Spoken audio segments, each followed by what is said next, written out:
Chapter 21. Philosophy of the Mind Creating Its Own Reality, Different Schools of Thought. Rama said, Venerable sage who is acquainted with the mysteries of all things, I have a great question swelling in my heart like a huge surge of the sea. How is it, sage, that my foulness could attach to the mind when it is situated in the eternal purity of the infinite spirit unbounded by time and space? Again, as there is nothing, there never was anything, and there never will be anything other than the entity of the Holy One. How and from where could this foulness come in him? Vasistha answered, Well said, Rama. I see that your understanding is approaching the way to your liberation, and exhaling the sweetness of the blossom of the Nandana garden of paradise. I see your understanding is capable of judging both deductively reason and inductively observation, and it is likely to attain that acme which was gained by the god Shankara, Shiva, and others. However, it is not yet the proper time and place for you to ask this question. It should be asked when I come to the conclusion of the subject. You should ask this question when I come to the conclusion, and it will be demonstrated to you as clearly as the location of a place on the map placed in the palm of your hand. Your question will most be suitable at the end, just as the sound of the peacock and swan are best suited to the rainy season in autumn. The blueness of the sky is pleasant to look upon at the end of the rainy weather, but it is odd to speak of during the rain. It is best to investigate into the mind by the nature of its act and operations that tend to be the cause of the repeated birth of mankind. The mind by its nature has the power of thinking, and as determined by the seeker of salvation, the mind leads all the organ and body part to their several actions. Men learned in scriptures and eloquent in speech have been given various names to the mind in different systems of philosophy, according to the mind's various perceptive faculties and different functions and operations in the body. Whatever nature the mind assumes by the fickleness of its thought, it receives the same name and nature for itself, just like the same fleeting air receives from blowing different smells. The mind delights itself with thoughts of its desired objects and assimilating itself into their nature.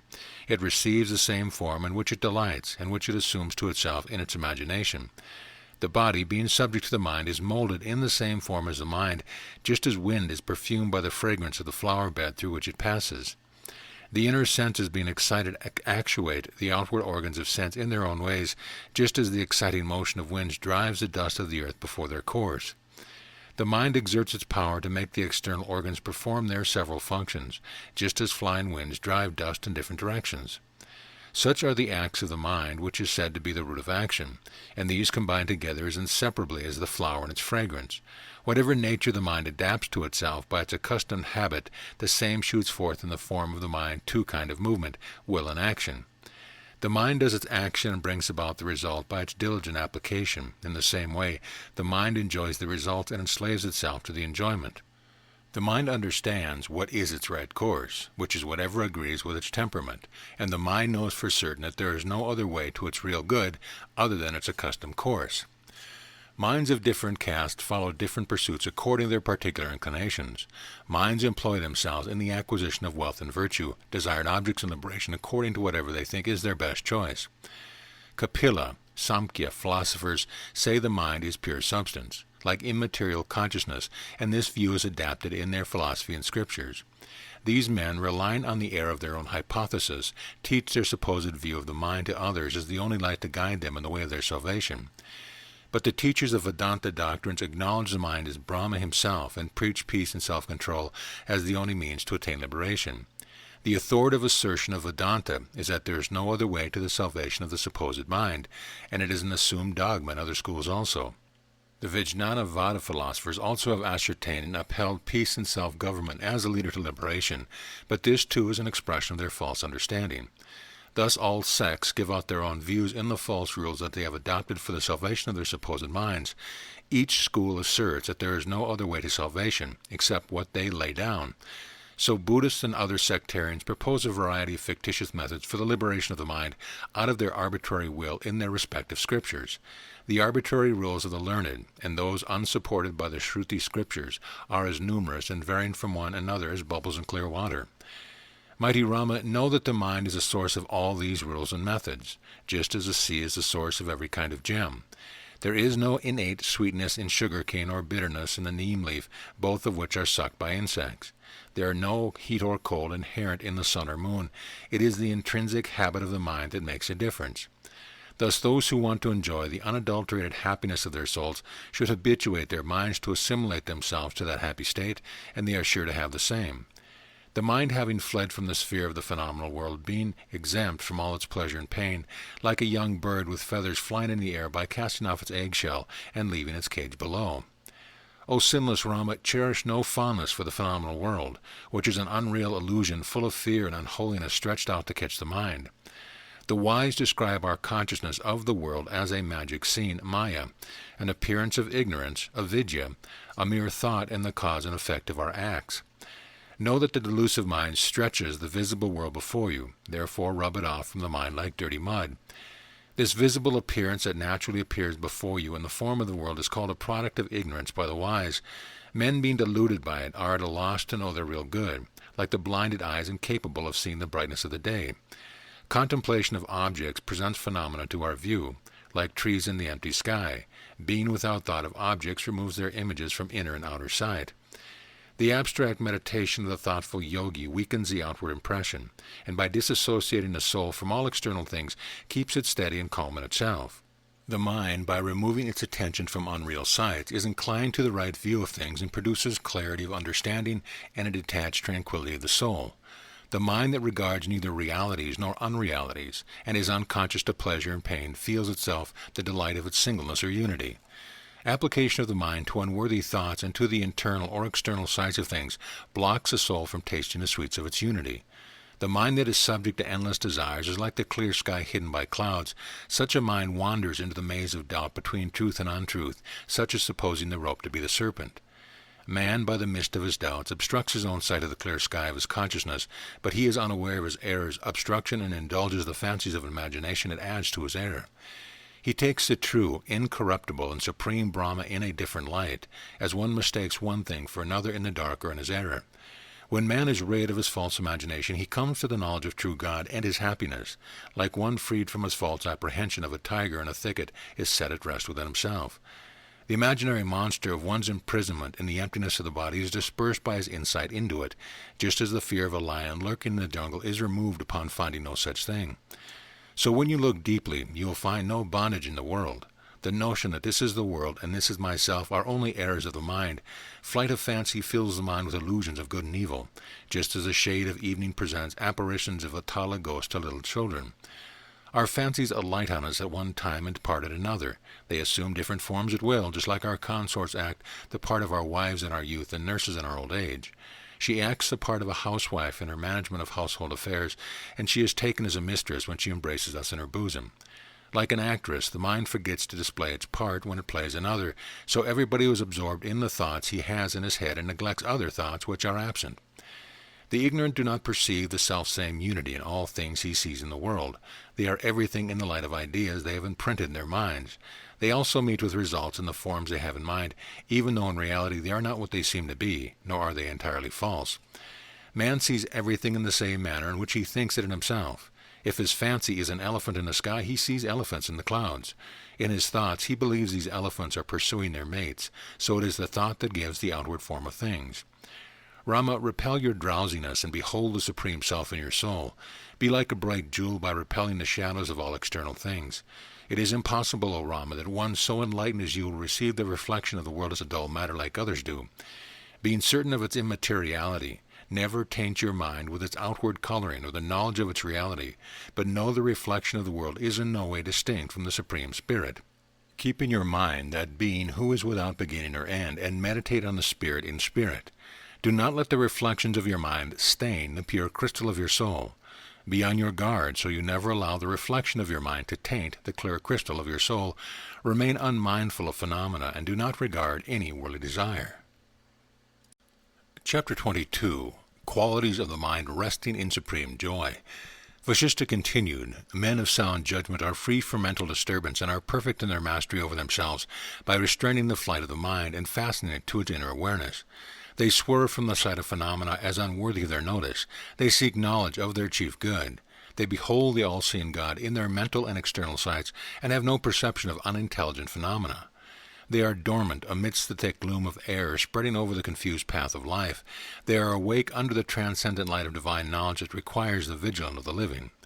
They are utterly indifferent to the sweet pleasures of the life, as they are also indifferent to the cheerless prospect of future enjoyment. They are mixed with the water of spiritual unity and in boundless ocean of omnipresence.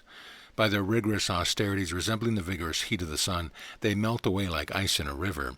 At the disappearance of their ignorance, all their restless desires and passions are set to rest, like the turbulent waves of rivers subside of themselves in the absence of stormy clouds. The net of desires that ensnares men like birds in traps is cut asunder by a spirit of dispassion, just like the meshes of a net are torn apart by a mouse's teeth. As the seeds of kata fruit serve to purify foul water, so philosophy tends to cleanse human nature of its error. The mind that is free from passion, from worldly connection and contention, and from dependence on anyone or anything, is also liberated from the bonds of ignorance and error, like a bird set free from its cage. When the disturbances of doubts are settled and the wandering of curiosity is over, then the full moon of internal fullness sheds its light over the mind. As the mind's true greatness appears after it sets from the height of its dignity and high-mindedness, so it begins to have its equanimity in a state resembling the calm sea after a storm. As long as the shadow of concern hangs over the mind, it is darkened and stupefied and broken in the heart, until the sun of renunciation rises to dispel its gloom. The sunshine of consciousness makes the lotus bed of intelligence shine in its pure luster, and unfolds the foliage of its virtue before the dawning light above it. Intelligence is charmer of hearts and delighter of all in the world. It is fostered by the quality of goodness, just as the moon becomes full by her increasing digits.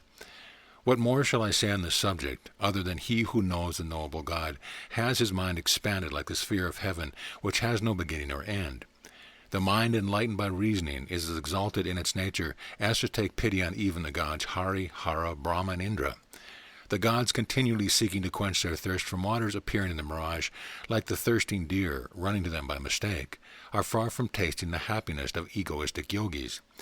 Desire in the hearts of all beings subject them to repeated birth and death, causing the ignorant but not the wise to appear and disappear like waves on the sea. The world presents no other show in its course except that of the appearance and disappearance of bodies. Now they are seen to move about as a sport of time, and then fall as prey to it forever. But the spiritual body is neither born nor dies in this world. It is not affected by the decoration or loss of the material body, but remains unchanged as the emptiness of a pot, both when it exists and when it is broken to pieces. As understanding rises with its cooling moonbeams within us, it dispels the mist of false desires rising before us like a mirage in a dreary desert. The spectacle of the world presents its dusky appearance to our view only as long as we do not consider the questions. What am I, and what are all these about me? He sees rightly who sees his body as an apparition of his heir and abode of all evils, and that his body does not serve the spiritual meditation of his soul and his Maker. He sees rightly who sees that his body is the source of all the pain and pleasure which afflict at different times and places, and that the body does not answer his purpose of spiritual edification. He sees rightly who sees the one ego pervading infinite space and time as the source of all accidents and events that constantly take place in them. He knows rightly who knows the ego to be as minute as a millionth or billionth part of a point of a hair, and pervading the entire infinity of space and eternity of time. He perceives rightly who perceives the universal soul to permeate all the various objects of his sight, and knows them as sparks of the light of consciousness. He perceives rightly who perceives within himself the omnipotence of the infinite spirit present in all states and conditions of being, and the same consciousness to abide in and preside over all. He understands rightly who understands by his wisdom that he is not his body that is subject to disease, danger, fear, and anxieties, and the pain and pangs of old age and death. He understands rightly who understands his soul as stretching above and below and all about him, whose magnitude has no bounds nor equal to it. He knows full well who sees his soul as a string to which all things are strung like pearls on a necklace, and that is not the mind or heart that is seated in the brain or bosom. He thinks rightly who imagines neither himself nor anything else as existent except the imperishable Brahman, and who knows himself as living between reality and unreality. He is right who beholds what they call the three worlds to be only parts of his self, and that the three worlds have been rolling about like him on the waves of the sea. He is wise who looks with pity upon the frail world, and who has compassion for the earth as his younger sister. The great soul who has withdrawn his mind from the earth looks brightly upon the earth by repressing his reliance on the interest of his individual ego. He sees the truth who finds his body and the whole world filled by the colossal figure of consciousness without the opposition of any sensible object.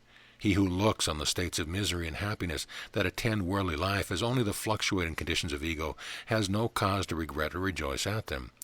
He is the right-sighted man who sees himself situated in a world filled with divine spirit. He has nothing to desire or dislike in this state of existence. He is the discerning man who has weakened his estimation and dislike of what is desirable and disgusting to him in his world, and who sees the world as full of the essence of that being whose nature is beyond comprehension and conception. That man of great soul is a great God whose soul, like the all-pervading sky, extends over all and penetrates through every state of existence without receiving the color dye of any. I bow down to that great soul who has passed beyond the states of light, darkness, and fancy. I bow down to Shiva of transcendental understanding, whose faculties are wholly engrossed in meditation of the eternal being, who presides over the creation, destruction, and preservation of the universe, and who is manifest in all the various wonderful and beautiful grandeurs of nature. Chapter 23. The Wonders Within the Realm of the Body. Vasistha continued, The man liberated in this life and settled in the supreme state of joy is not tarnished by reigning over the realm of his body and turning about like a wheel. The body of a wise man is like a princedom to him, calculated for his benefit and of no disadvantage. It is comparable to the dwelling of a holy hermit for the consummation of his efforts in liberation. Rama said, O great sage, how can you call the body to be the dominion of man, and how can a yogi have this princely joy in it? Vasistha replied, Beautiful is this city of the body. Being enlightened by the light of the mind, it is filled with every good to mankind, and it produces endless blessing in both worlds. The eyes are the windows of the city, letting out the light for the sight of distant worlds. The two arms are like the two hinges on the city gate, with hands like latches reaching to the knees. The hairs on the body are like moss and grass on the wall, and the porous skin resembles the netted covering of the palace. Thighs and legs are like the columns of a building, and the feet with ankles and toes are like pedestals of the column. Lines marked under the soles of the feet are like inscriptions marked on the foundation stone and upon the base of column pedestals. The outer skin that covers flesh, marrow, veins, and arteries, and the joints of the body are like the beautiful plaster of the building hiding a mortar in the bricks inside. The middle part of the body above the two thick thighs contains the aqueducts, beset by hairy bushes about them, and like rivers running amidst a city between rows of trees on both sides of the bank. The face is the royal garden beautified by eyebrows, forehead, and lips. Glances of the eyes are like blooming lotuses, and the cheeks are like flat plains on it. The broad bosom is like a lake with nipples like lotus buds. Streaks of hair on the breast are as its herbage, and the shoulders are the rocks projecting from it. The belly is a storehouse, eager to receive the delicious articles of food. The long lungs of the throat are blown loudly by internal wind. The bosom is considered to be the treasury where jewels are kept. The 9 openings of the body serve as so many windows for the citizens to breathe. There is the open mouth like the open doorway, with its teeth slightly seen at its grating. The tongue moving in the door like a naked sword is like the tongue of goddess Kali, thrust out when she devours her food. The ear holes are covered by hair like long grass, and the broad back resembles a large plain surrounded by rows of trees on its border. The 2 private passages serve as sewers and drains in the city to let out its dirt. The heart is the garden ground where passions promenade like ladies. Here understanding is bound in chains like a prisoner, and the organs of senses are let loose as monkeys to play about. The face is like a flower garden, its smiles are its blossoming blossoms. The life of the man who knows the proper use of his body and mind is prosperous in everything. It is attended by happiness and advantage and no disadvantage whatever. The body is the source of infinite trouble to the ignorant, but it is the fountain of infinite happiness to the wise man. Its loss is no loss to the wise, but its continuance is the cause of continued happiness to the wise man. The body serves as the chariot to the wise who can travel everywhere by riding on it. The body of a wise man can produce and procure everything conducive to his welfare and liberation. Having a body is of no disadvantage to the wise man. He can use it to obtain everything, all the objects of his hearing and seeing, of his touch and smelling, and his friends in prosperity. It is true that the body is subject to a great amount of pain and pleasure, but a wise man can well bear with them. A wise man reigns over the dominion of his body without any pain or trouble in the same manner as one remains the lord of his health without any anxiety or disturbance. He is not addicted to licentiousness like the high-spirited horse. He is not subject to greed after some poisonous plant, so he does not part with the auspicious daughter of his prudence. The ignorant can see the cities of others, but not see the gaps and breaks of their own. It is better to root out the fears of our worldly enemies' passions from the heart than live under their subjection. Beware of diving into the perilous river that flows fast by the dreary forest of this world with its currents of desire, whirlpools of greed, and sharks of temporal enjoyment. Men often bathe their outer bodies in holy streams without looking to the purification of their inner souls. They shave their hair where rivers meet the sea in hopes of obtaining their object. All sensual people are adverse to the unseen happiness of the next world, and dwell on the pleasure of their own imagination in the inner recesses of their mind. The city of the body is pleasant to one acquainted with the spiritual nature, because he deems it as the paradise of Indra, filled with pleasurable fruit, as well as the fruit of immortality. All things depend on the existence of the city of the body, yet nothing is lost by its loss, since the mind is the seat of everything. These bodily cities that fill the earth cannot be unpleasant to anyone. The wise man loses nothing when he loses the citadel of his body, just as the emptiness in a vessel is never lost when the vessel breaks. As the air in a pot is not felt by touch like the pot itself, so is the living soul that resides in the city of the body. The omnipresent soul situated in this body enjoys all worldly enjoyments until at last it comes to partake of the joy of liberation, which is its main object. The soul does all action, yet it is no doer of them, but remains as witness of whatever is done by the body, and sometimes presides over the actions actually done by it. The playful mind rides on the swift car of the body, like mounting on a carriage to get to one's destination, and passes in its unimpeded course to a distant journey. Seated there, the mind plays with its favorite and lovely objects of desire that are seated in the heart as its mistress. These two lovers, mind and heart, will and desire, reside side by side in the same body, just as the moon and the star, Vishaka, happily remain gladly in the same lunar mansion. The sage, like the sun, looks down from above the earth's atmosphere onto the host of mortals who have been cut down by misery. Like heaps of brambles and branches scattered in the woods, the sage has full satisfaction of his desire and full possession of his best riches. He shines like the full moon without fear of waning. The worldly enjoyment of the wise do not tend to spoil their nature, just as the poisonous drink of Shiva was not capable of doing him any injury. The food that is one's habit is as gratifying to him as a thief who by long acquaintance forgets his thievishness and becomes friendly to his neighbor. The wise man looks upon the separation of his friends and possessions in the light of the departure of the visiting men and women, or actors and actresses at the end of a play in a theater. As passengers chance to meet unexpectedly on their way to see a play, so the wise people looked unconcernedly at their meeting and separation from the occurrence of life. As our eyesight falls indifferently on all objects about us, so the wise man looks unconcernedly upon all of life's things and transactions. The wise man is self-sufficient in all conditions of life. He neither rejects the earthly blessings that are presented to him, nor does he long or strive hard for what is denied to him. The regret of longing after what one does not possess, like the fear of losing what he possesses, does not trouble the mind of the wise. Like the plumes of a dancing peacock do not shake the unshaken mountain.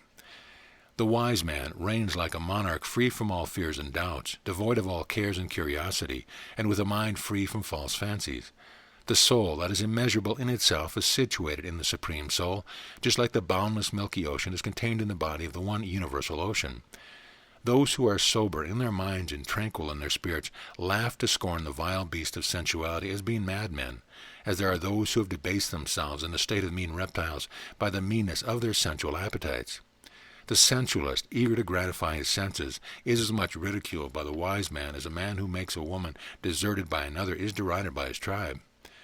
The unwise man becomes wise by renouncing all the pleasure of his body and subduing the emotion of his mind by his reason, just like a rider subdues an uncontrollable elephant by a goad in his hand. He whose mind is bent on the enjoyment of bodily pleasures should first of all check that inclination, just like they pull poisonous plants from the ground. The well-governed mind, once let loose, returns to its former habits like a spoiled boy. Like a tree withered in summer heat grows luxuriant at a slight rainfall. That which is full out of its time does not become fuller in its season. Like the river that is ever full receives no addition over its fullness in the rain. The mind that is naturally greedy wishes for more with all its fullness. Like the sea with enough water to flood the earth receives rain waters and the outpouring of innumerable rivers in its unsatisfied womb. The mind that is restrained in its desire is gladdened with little gains, and these being increased are reckoned as blessings by the restrained mind. A captive prince, who when he was free was unsatisfied with his realm, is content with his morsel of bread when freed. You must chastise your reprobate members in mind with the writing of your hands, gnashing of your teeth, and twisting of your limbs and body. The brave and wise man who intends to overcome his enemies must first of all strive to subdue the internal enemies of his own heart and mind and the members of his body. On this earth, those men are reckoned the most prosperous and the most disposed in their mind who have the courage to govern their mind instead of being governed by them. I revere those pure and holy men who have quelled the huge and crooked serpent of their minds, lying coiled in the cave of their heart, and who rest in the inner tranquility and serenity of their souls.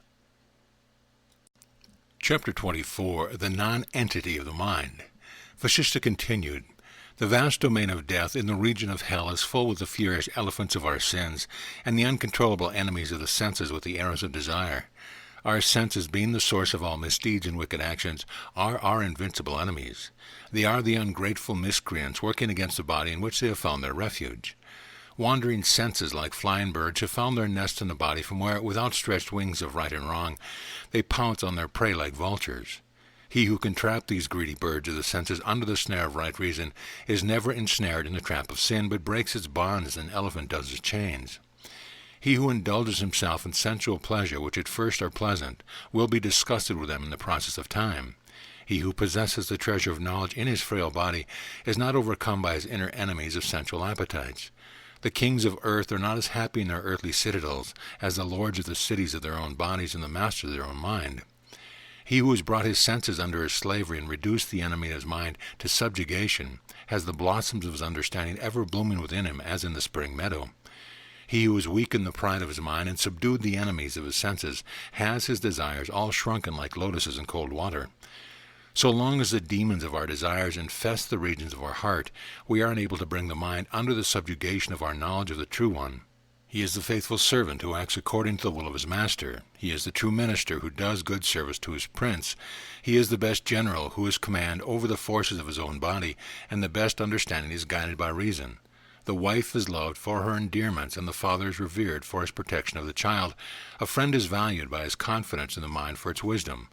The mind is called our Father because it enlightens our understanding with the light of the Scriptures, and for leading us to perfection by losing itself in the Supreme Spirit.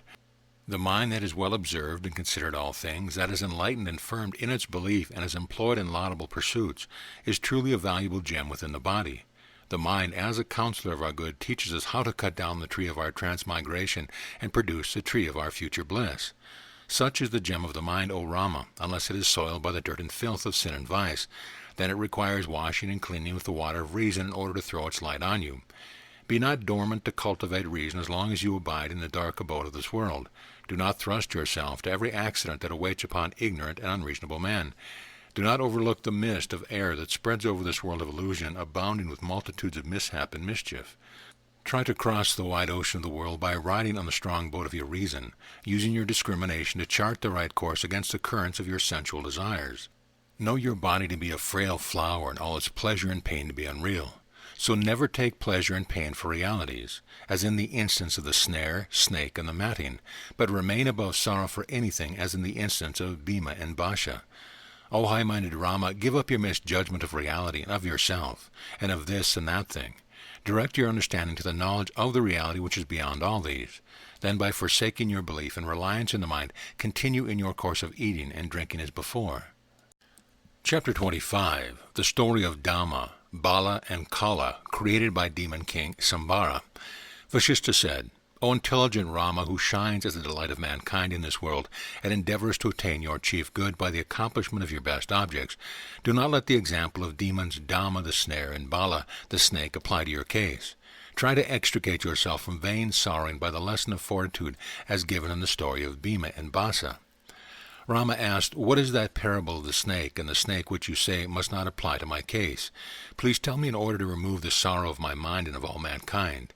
And what is that example of fortitude by Bhima and Basha that I should imitate in order to rid all earthly sorrow? Please tell me and enlighten me with your purifying words, like the roaring of rainy clouds serves to alleviate the summer heat of peacocks. Vasistha replied, Rama, hear me relate both of these stories so that you may derive the benefit of learning from their examples. There lived one Sambara, the chief of demons, and a profound sorcerer in an underground cavern filled with enchanting wonders like a sea of gems. He constructed a magic city in the sky with gardens and temples of gods, and artificial suns and moons emblazing its ceiling. It was decorated with rich stones resembling the gems of Sumuru Mountain. The demon's palace was full of opulence and treasures of every kind. The beauties in his harem vied with the celestial dames in their charming strains. The trees of his pleasure garden were shaded by an awning of bright moonbeams on high. Blue lotuses blooming in his bedroom made the blue-eyed maids of his court blush. Swans in the lake cackled about the beds of golden lotuses in them. The high branches of golden plants bore blossoms of artificial lotuses, and rows of karanga trees dropped down showers of mandaro flowers on the ground. His garden house consisted of both cold and hot bath, and refrigerators and fireplaces for hot and cold season. The turku weapons of the demons had baffled the arms of Indra himself. Flower gardens on all sides surpassed the mandara groves of paradise. Demon magic skill had planted rows of sandalwood trees with their encircling snakes all around. The inner compound was strewn over with gold dust and vanquished the glory of heaven. The palace courtyard was covered with heaps of flowers up to the knee. The earthen figure of Shiva that was exposed for show surpassed the image of Hari Vishnu, holding his discus in the mace. Jewels sparkling like fireflies in the inside apartment resembled the twinkling stars in the arena of heaven. The dark night of the subterranean dwelling was illuminated by 100 moonlights like the starry heaven, and he chanted his marital songs before his idol deity. His magical elephant drove away Indra's Aravata, and his inner apartment contained a hoard of precious treasures from the 3 worlds. All wealth, prosperity, grandeur, and dignity paid their homage to him. The whole host of demons honored him as their commander. The protection of his arms gave shelter to the whole body of demons. He was the receptacle of all sound judgment, and the reservoir of every kind of treasure. This destroyer of gods, devas, and suras had a gigantic and terrific appearance. He commanded a large army of demons to defeat the deities. Whenever this magician demigod went to sleep or left for somewhere out of the city, the gods sought every opportunity to harass a demonic force. This enraged Sambara to such a degree that he broke trees in his rage, and he ordered his generals to protect his legions. The gods, finding their opportunity, killed the demons one by one, like hawks pounce and kill the feeble and timid sparrows. The king of the demons then appointed other generals over his army, and they were as swift-footed and hoarse-sounding as the waves of the sea. When the leader of the demon band pursued his enemies of their station above the heavens, the gods also destroyed them in a short time. The gods fled from their heavenly abode for fear of them, like timid deer flying in the thick thickets of the sight of Shiva's and Gauri's bull. The gods were weakened with weeping, and the faces of Apsara nymphs were covered in tears. The demons saw the heavenly abode abandoned by the celestials, as if the desolation of the world. He wandered about in his rage, plundering, and took away all the valuables of the palace. He burnt down the cities of the rulers of heaven, and then returned to his own abode. The enmity between the deities and demons were so intense on both sides that it forced the gods to quit their heavenly abodes and hide in distant parts of the world. But the enraged gods succeeded at last by their perseverance to defeat and slay all the generals and combatants that Sambara set against them. Then the defeated demon gave vent to his fury, and began to breathe out living fire from his nostrils like a burning mountain. After much searching in the 3 worlds, he found the hiding place of the gods, as a wicked man succeeds in his purpose by his best endeavors. Then, to protect his army, he produced by his sorcery 3 very strong and fearful demons with hideous appearances like that of death. These horrible leaders of his army, being produced in his magic, flew upward with their enormous bodies resembling the flying mountains of old.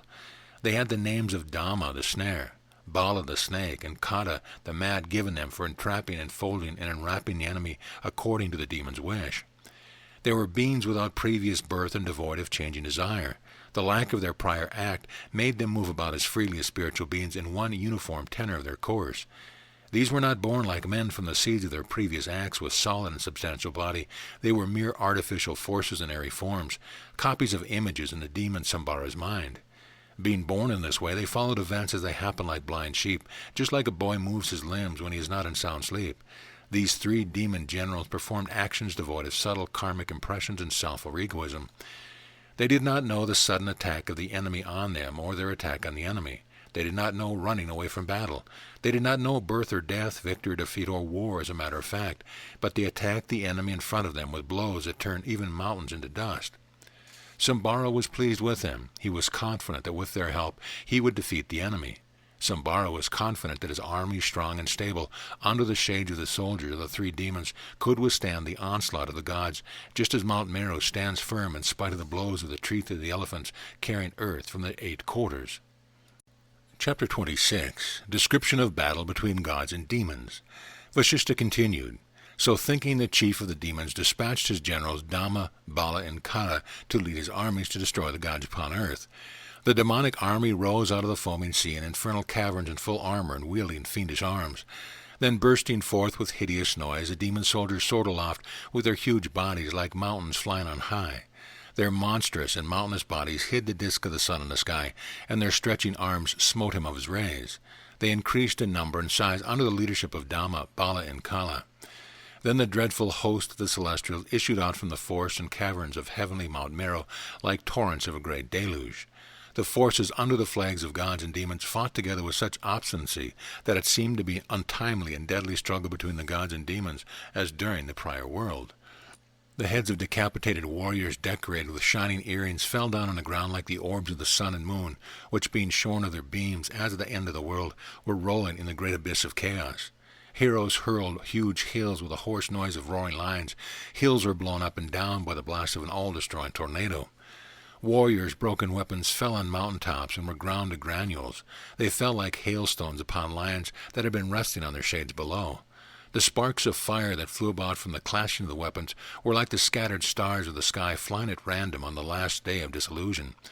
Vatala ghosts as big as tala palm trees were beating the tala time of their giddy dance, with the tali clapping on their palms, dancing over heaps of carnage, floating on floods of blood, flowing like a bloody sea on the surface of the earth. Showers of flowing blood put down the flying dust on the battlefield.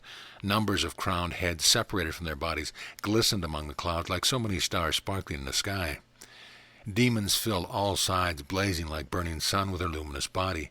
They held tall kalpa branches in their hand to strike the enemy and used to break down the tops and peaks of the mountain. They ran about with their swinging swords in hand, breaking down buildings by the speed of their motion like blasts of a gale. The rocks they hurled at the enemy were reduced to dust, like the ashes of a burning mountain.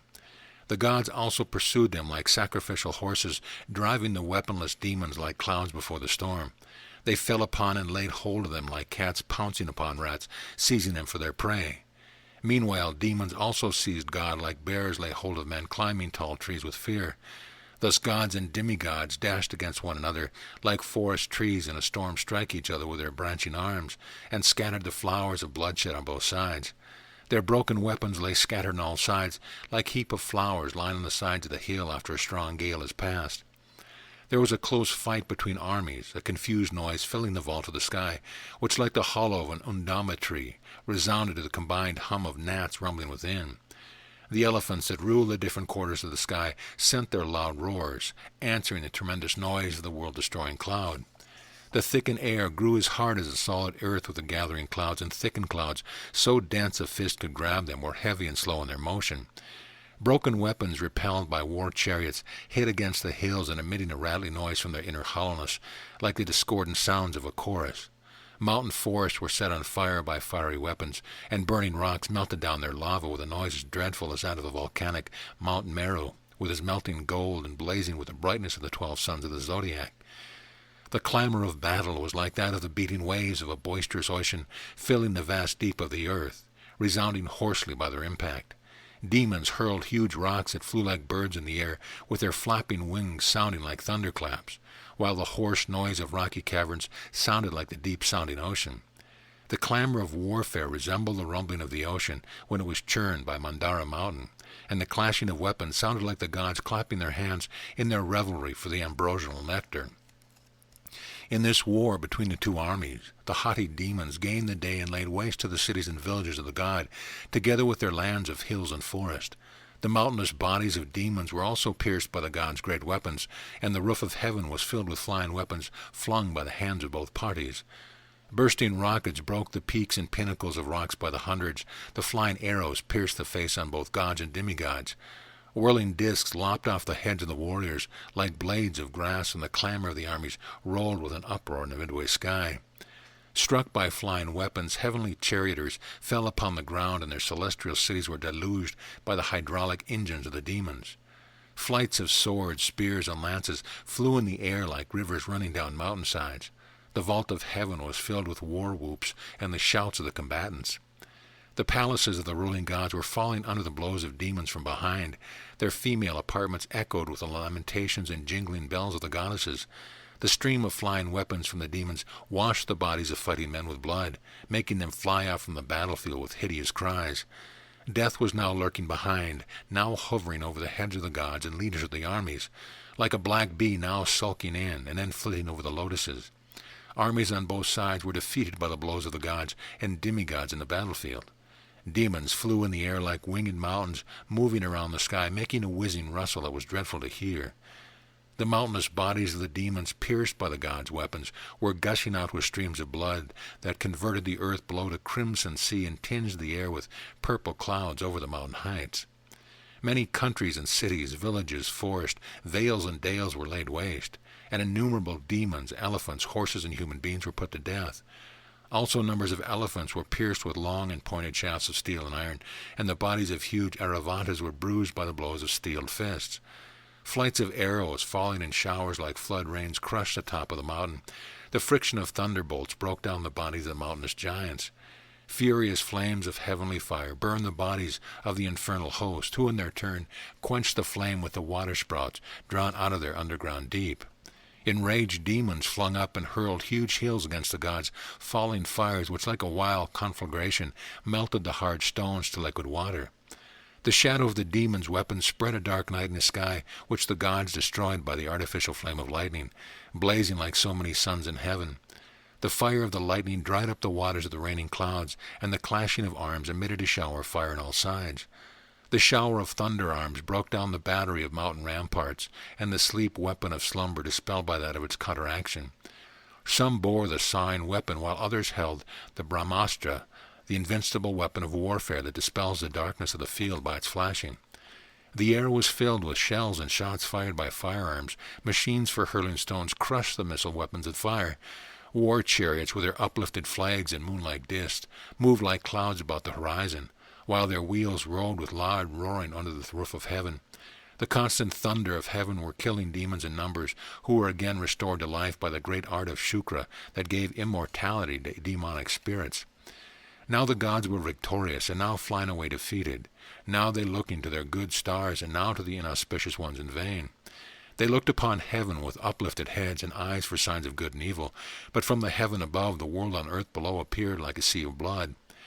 The rage of stubborn enmity between the worlds seemed like a forest of full-blown red kinsuka flowers, and like a sea of blood filled with mountains of dead bodies. Dead bodies hanging on tree branches appeared as the fruit moving to and fro by the breath of wind. The roof of the sky was filled with forests of long and large arrows, and with mountains of headless trunks with their 100 arms. As these torsos leaped and jumped in the air, they plucked the clouds and stars and the heavenly cars of the celestials with their numerous arms and hurled their mountain-like missile arms and clubs and arrows to the heaven. The sky was filled with the broken fragments of buildings falling from the 7 spheres of heaven. Their constant fall raised a noise like the roaring of flood clouds. These sounds were responded by the elephants of the deep Patala, with the bird of heaven, Garuda, was snatching gigantic demons as his prey. The dread of the demons drove the celestial deities, the Siddhas and the Sajas, deities who guard sacred rites, and the gods of the wind together with the Kanaras, Gandharvas, and Chinaras from all their different quarters to one indistinct side. Then there blew a tremendous tornado like the all-destroying north wind of universal desolation, laying waste the trees of the garden of paradise and threatening to destroy the gods. The thunder of heavens were splitting and breaking down mountains flung to the face of the sky. Chapter 27. Brahma advises the defeated gods to foster the demon's ego. Vasistha related, as the war of the gods and titans raged violently on both sides, and their bodies were cut by the other's weapons, streams of blood gushed out from their wounds like waterfalls in the Ganges basin. Gods caught into the snares of demigods groaned and roared aloud like lions. Bala with his stretching arms was crushing the bodies of the gods. Kala was harassing them in their unequal challenge with them. The demons waged their battle with the rage of the midday sun, and put to flight the Airavanta elephant of Indra, the leader of the gods.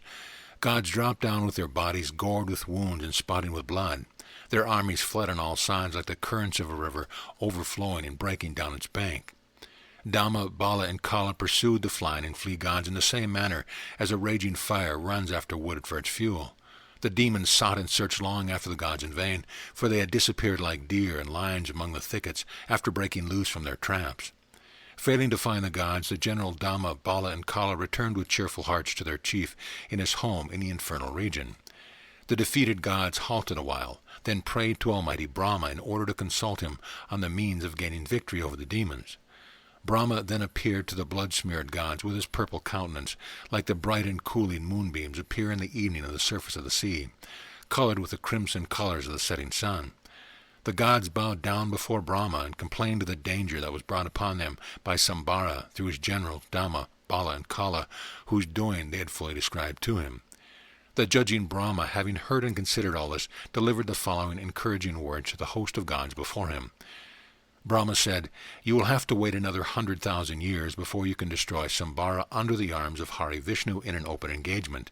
Today you have been forced to flee by the demonic Dama, Bala, and Kala, who have been fighting with their magical arts. They are elated with pride at their great skills in warfare, but it will soon vanish like the shadow of a man in a mirror. These demons, led by their ambition to annoy you, will soon be reduced under your might like birds caught in a snare. The gods, being devoid of ambition, are free from the vicissitude of pain and pleasure. They have become invincible by destroying the enemy through their patience. Those who are caught and bound fast in the net of their ambition, and led away by the thread of their expectation, are surely defeated in their aims, just like birds are caught with a string. The learned, who are devoid of desire, and who are unattached to anything in their minds, are truly great and invincible, as nothing can elate or depress them at any time. A man, however great and experienced he may be, is easily overcome by a boy when he is enticed by his greed to pursue after everything. The knowledge that this is I, and these are mine, is the bane of human life. One with such knowledge of his self and egoism becomes the receptacle of evils like the sea of briny waters. He who confines his mind within a narrow limit for lack of his great and extended views is called dastardly and narrow-minded man in spite of all of his learning and wisdom. He who puts a limit on his soul, Atma, which is both unbounded and infinite, surely reduces his divine grace to minuteness by his own making. If there is anything in the world beside the one self that may be yours or worth your desire, you may long to have it. But all things being only parts of the universe, there is nothing particular for anyone to have or seek. Reliance on earthly things is the source of unhappiness, while our disinterest with all things is the fountain of everlasting joy. As long as the gods are independent of worldly things, they must remain invincible, but if they are dependent on them, they will perish like a swarm of gnats in the flame of a wildfire. It is man's inner desire that makes him miserable in himself and allows him to become subdued by others. Otherwise, worm-like man is as firm as a rock. Where there is any desire in the heart, it is thickened and hardened in time, just like everything in nature increases in its bulk in time, but not so things that are not in existence, such as the lack of desire. O Indra, if you want to cause their destruction, try to foster both ego-selfishness and the ambitions of Dhamma and others for their universal dominion. Know that it is greed that causes poverty and all dangers to mankind, just like the karanja tree is the source of its bitter and pernicious fruit. All those men who rove about under the bondage of greed have bid farewell to their happiness by subjecting themselves to misery. One may be very learned and well-informed in everything, and he also may be noble and a great man, but he is sure to be tied down by his greed, just like a lion is tied down by his chain. Greed is known as a trap of the mind, which is situated like a bird in the nest of the heart, as it is within the hollow of a tree of the body. A miserable man by his greed becomes an easy prey of the clutches of death, just like a bird is caught in a boy's net, and lies panting on the ground owing to its greed. You gods need not bear the burden of your weapons any more, nor toil and moil in the field of war any longer, but try your best to inflame the pernicious greed of your enemies to the utmost. Know, O chief of the gods, that no arm or weapon or any program or policy is able to defeat the enemy until they defeat themselves by their lack of patience and excess of their greed. Dhamma, Bala, and Kala have been elated with their success in warfare. Now they must cherish their ambition and foster their greed to their ruin. No sooner have these ignorant creatures of Sambara gained their high desires than you are sure to foil their vain attempts. Now you gods excite your enemies to the war by your policy of creating in them an ambition and intense desire for conquest. By this you will gain your object. They, being subject to their desire, will be easily subdued by you, for nobody that is led blindfolded by his desire in this world is ever master of himself. The path of this world is either even or rugged according to the good or restless desire of our heart. The heart is like the sea in its calm after the storm, when its waves are still as our subsided desires, or as boisterous as the stormy sea with our increasing greediness. Chapter 28. Description of renewed battle between gods and demons. Vasistha continued. Saying so, the god Brahma vanished from the sight of the gods, just as the wave of the sea retires and mixes with its water after having dashed and crashed against the shore. The gods, having heard Brahma's word, return to their respective homes as the breeze, bearing the lotus fragrant, blows it to the forest on all sides. They stayed in their delightful houses for some days, like bees resting themselves in the cells of flowers after their wandering. Having refreshed and invigorated themselves over the course of time, they gave the alarm of their rising with the beating of their drums, sounding like the peals of the last day. Immediately the demons rose from the infernal regions and met the gods midway in the air, and commenced their dreadful attack upon them. There was a clashing of armor, clattering of swords and arrows, the flashing of lances and spears, and the cracking of mallets and various other weapons, such as battle-axes and discuses, thunderbolts, and hurling of rocks and huge trees, and the like. There were many magical weapons that ran on all sides like the torrents of rivers, while rocks and hills, high mountains and huge trees were flung and hurled from both sides, filling the earth with confused noise and rumbling. The encampment of the gods was beset by a magical flood of demons resembling the Ganges River, while showers of firearms and missiles of all sorts were hurled upon their heads from above. Many big bodies of gods and demons rose and fought and fell by turns, like the elemental bodies of earth and other elements rise and disappear from the view by the act of illusion or maya. Big bombs broke the heads of mountains, and the earth became a vast sheet of blood like a Red Sea. Heaps of dead bodies on both sides rose like forests to the face of heaven.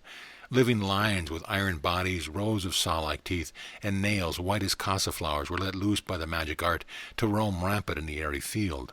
They devoured the stone flung by the gods and demons, and burst out into shells and shots and many other weapons. Serpentine weapons flew with their mountainous shapes in the ocean of the sky. Their eyes flashed with their venomous heat, burning with the fire of the 12 suns in the last day of desolation. A hydraulic engine sent forth floods of weapons, whirling like whirlpools and sounding loud as a rattling thunder, sweeping hills and rocks in their currents. Stone missiles thrown by the Garuda engine to the gods' aerial battlefield emitted at intervals water and fire, sometimes shining as the sun, and at others becoming altogether dark. Garuda weapons flew and roared in the sky, and firearms spread a conflict of burning hills above. The god towers burned and fell upon the earth, and the world became an unendurable as it is a conflagration on the last day.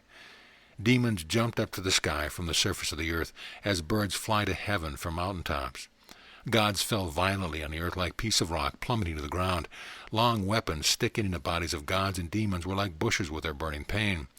Their big statures appeared like rocks decorated with trees growing on them.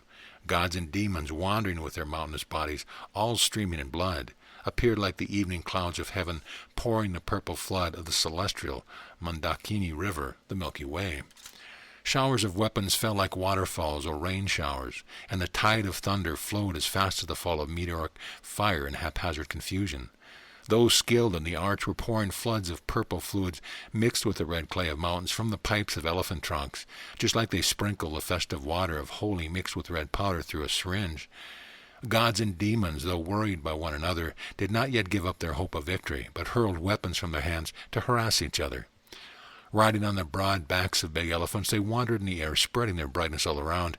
Then they wandered in the sky like flights of inauspicious locusts, their bodies pierced in the heads, hands, arms, and breast. They filled the vault of the world like flying clouds, obscuring the sun, and the sides of heaven, and the surface and heights of the earth. The earth was battered and rent to pieces by fragments of broken weapons falling from the waist of combatants, who assailed one another with their loud shouts. The sky echoed to the thunderclaps of weapons striking each other, the clattering of the stones and trees, and the blows of the warriors on one another, as if it was the commotion of the day of universal destruction. The disordered world seemed to approach its untimely end from the blowing of furious winds mixed with fire and water, and the many suns of the gods and demons shining above and below. All quarters of heaven seemed to be crying aloud with the sound of hurling weapons, rolling as mountain peaks, roaring as lions, and borne by the blowing winds on all sides.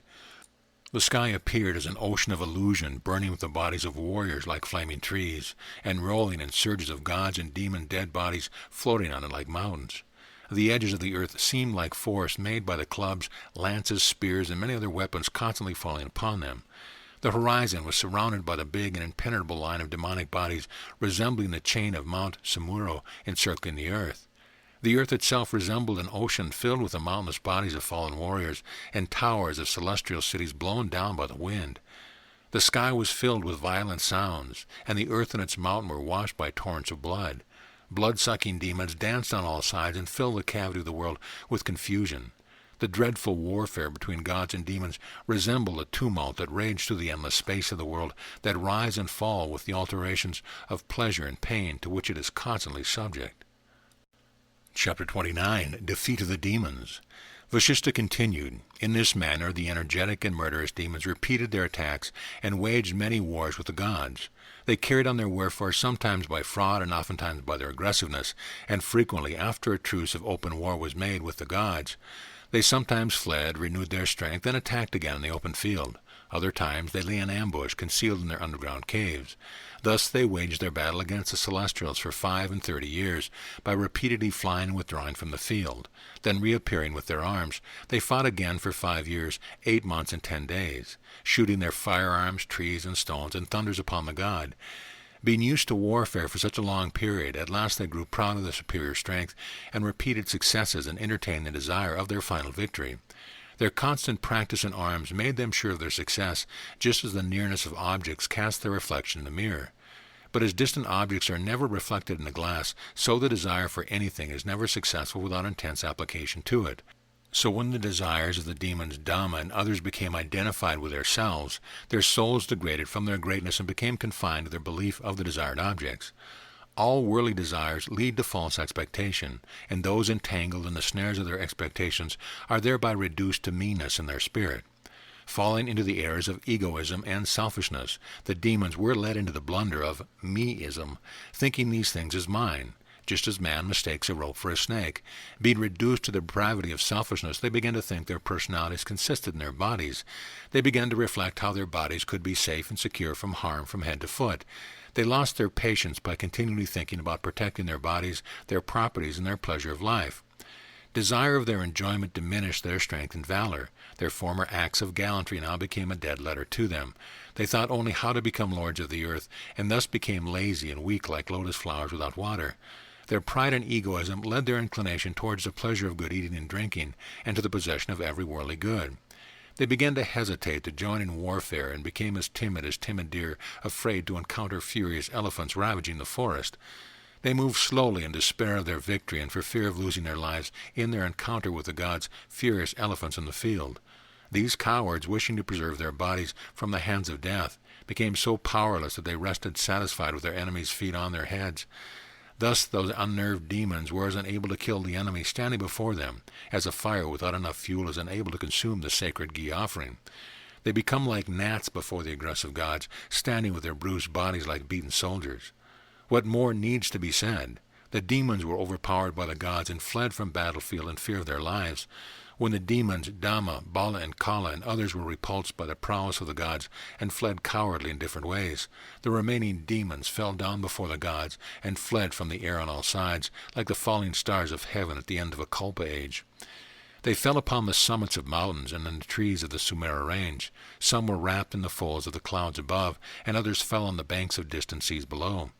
Many fell in the cavities of the eddies of the seas, and in the abyss of the ocean, and in the running streams. Some fell into far distant forests, and others dropped down amidst the burning woods of wildfires. Some, being pierced by the arrows of the celestials, fell in distant countries, villages, and cities on earth. Others were hurled in thick jungles of wild beasts, and in sandy deserts and wildfires. Many fell in the polar regions, some landing on the mountain tops, and others sinking in the lakes below. Several were tossed over the countries of Andhra, Dravida, Kashmir, and Persia. Some sank in billowy seas and in the watery maze of the Ganges, and others fell on distant islands in different parts of Asia in the nets of fishermen. Thus the enemies of the gods lay everywhere with their mountainous bodies, all full of scars from head to foot and mutilated in hands and arms. Some were hanging by their outstretched entrails on tree branches, gushing out with blood. Others were cropped off crowns, and heads were lying on the ground with open and fiery eyes. Many were lying with their broken armor and weapons, slashed by the superior power of the enemy, their robes and garments all dismantled and torn by their fall. Their helmets, which were terrific by their blaze, were hanging down their necks. The braids of their hair, woven with stones, hung loosely about their bodies. The heads, covered with hard brazen and pointed crowns, were broken by stone slabs hurled upon them from the hands of the god. In this manner, at the end of the battle, the demons together with all their weapons were destroyed on all sides. They were devoured like seawater dissolves dust. Chapter 30. The Subsequent Lives of Dhamma, Bala, and Kala. Vasistha continued, Upon destruction of the demons, the gods were exceedingly joyous, but Dhamma and the other demon leaders became immersed in sorrow and grief. Sambara was full of wrath, and his anger was ignited like an all-destroying fire against his generals, whom he called aloud by their names and said, "Where are they?" But they had fled from their abodes for fear of his anger. Dhamma, Bala, and Kala hid themselves in the seventh sphere of the infernal regions. There dwelt the horrid instruments of death, formidable as their lord Yama himself, and who were glad with their duty of guarding the abyss of hell. The fearless guards of hell received them in their favor, and having given them shelter in the hell pit, gave them their 3 maiden daughters in marriage. In their company they passed a period of 10,000 years, and gave a free vent to their evil desires up to the end of their life. Their time passed away in such thoughts as these, that this is my consort, and this is my daughter, and I am their lord. They were bound together with ties of mutual affection as strong as a chain of death. It happened on one occasion that Yama, the god of retributive justice, came by to survey the state of affairs in that sad, mournful pit of hell. The 3 demons, being unaware of Yama's rank and dignity, failed to make their obeisance to the Lord of Hell, and at their peril took him to be one of Yama's servants. Then a nod of Yama's eyebrows assigned them a place in the burning furnace of hell, where they were immediately cast by the stern porters of Hell's Gate. There they lay burning with their wives and children, and they were consumed to death like a straw hut and withered trees. The evil desires and wicked propensities that they contracted in the company of the hellish crowd caused their reincarnation in the forms of Kuratas to carry on their slaughter and atrocities like Yama's thralls. Getting rid of that birth, they were next born as ravens, and then as vultures and falcons of mountain caves. Then they were transformed into the forms of hogs in the land of Trigarta, and then as mountain rams in Magadha, and afterwards as heinous reptiles in caves and holes. Then, after passing successively into a variety of other forms, they are now lying as fish in the woodland lake of Kashmir. Being burnt in hellfire at first, they now have their temporary rest in the water of the lake and drink its filthy water, whereby they neither die nor live to their heart's content. Having thus passed over and over into various births, and having been transformed again and again to be reborn on earth, they are rolling like waves of sea to all eternity. Thus, like their endless desires, they have been eternally rolling like weeds in the ocean of the earth. There is no end to their pain until the end of their desires. Chapter 31. Reality is within God. There is no reality without. Vasistha continued, "It was for your enlightenment, O high-minded Rama, that I have told you the story of Dhamma, Bala, and Kala, so that you may derive instruction thereby, and not let it go for nothing as a mere idle story. Slighting the truth and following untruth incur endless miseries, of which the careless pursuer of untruth is scarcely aware. See how great was the leadership of Sambara's army, and how they defeated the host of the immortal gods. Reflect on the change of their state to contemplate a fish in a dry and dirty quagmire. See their former strength, which put legions of immortals to flight, and to think on their later base servitude as hunters under the chief of Kuratas. See at first their unselfishness of mind and great patience, then at last their vain desires and assumption of the vanity of egotism. In the forest of the world, selfish ego is the root of the extended branches of misery that produces and bears the poisonous blossom of desire. Therefore, O Rama, be diligent to wipe the sense of your ego from your heart. Try to be happy by always thinking, this I is nothing. The air of egoism hides the bright moon of truth like a dark cloud and causes the cooling moonbeams to disappear from sight. The 3 demons, Dhamma, Bala, and Kala, being under the demonic influence of ego, and by the excess of their illusion, believe their non-entity to be a positive entity. They are now living as fish in a muddy pool of a lake among the forest lands of Kashmir. Presently they are content feeding with zest upon the moss and weeds growing in it. Rama said, "Tell me, sage, how did they come to existence when they were non-existent before? For neither can a nothing be an existent being, nor an entity become a non-entity at any time." Vasistha replied, "So it is, O strong-armed Rama, that nothing can ever be something, and anything can never be nothing. But it is possible for a little thing to be great, and for a great one to be reduced to minuteness. Tell me, what non-entity has come to being, or what entity has been lasting forever? All these I will explain to you by the best proof and example." Rama answered, "Why, sage, all that is existent is ever present before us, as our own bodies, and all things beside ourselves. But you said Dhamma and the other demons were unreal, produced by the magic of Sambara. How could they become real?" Vasistha speaking, "Yes, Rama, the non-existent and unreal Dhamma and others seem to exist by mere illusion, like a mirage appears to be full of water by optical illusion. It is in the same manner that we, these gods and demigods, and everything else are unrealities in fact, and yet we seem to turn about and speak and act like real persons. My existence is as unreal as yours, yet it appears as real as our dream of death and sleep. As the sight of a dead friend in a dream is not real, so the notion of the reality of the world ceases upon the conviction of its unreality, just as that of the death of the person seen in a dream. But such assertion of our non-existence are unacceptable to those deluded into the belief of the reality of the objects of the senses. It is the habit of thinking its reality that will not listen to its contradiction. This mistaken impression of the reality of the world cannot be effaced without the knowledge of its unreality derived from the Scripture and the certainty of thinking it so. He who preaches the unreality of the world and the reality of Brahman is derided by the ignorant as a madman. The learned and the ignorant cannot agree on the subject, just as drunken and sober men cannot reach an understanding. One who has a distinct knowledge of light and darkness knows the difference between shade and sunlight. It is impossible to turn the ignorant from their belief in the reality of unrealities to truth, just as it is impossible to make a corpse stand on its leg and walk. It is in vain to preach the doctrine of that Brahman is all to the vulgar, who do not know pure meditation and remain devoted to their ideas that things which can be sensed are real.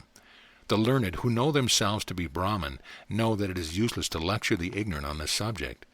The intelligent man who believes that the supremely quiet spirit of Brahman pervades the whole universe cannot be distracted by anyone from his firm belief. Nothing can shake the faith of the man who knows himself as nothing but the Supreme Being who is all in all, and who thinks himself to be dependent on the substantiality of God, just as the form of a ring depends on its substance of gold. The ignorant have no notion of the spirit, only matter which they believe to be the cause and effect of its own production. A learned man sees the substantive spirit in all forms of creation, just like he sees the substance of gold in all the ornaments made of that metal. An ignorant man is composed only of his ego, and a sage is filled with only his spirituality. Neither is ever thwarted from his own belief. What is one's nature or habit of thinking can hardly be altered, for it would be foolish for one habituated to think himself as a man to take himself for a pot or otherwise. Therefore, though we and others, and the Dhamma and the other demons are nothing in reality, yet who can believe that we or these or those are not ourselves? There is but one being that is really existent, who is truth and consciousness himself, and of a nature of emptiness and pure understanding. He is immaculate, all-pervading, quiescent, and without rise or fall. Being perfect, silence, and void, he seems as nothing existent, yet all these creations exist in that emptiness as particles of his own splendor.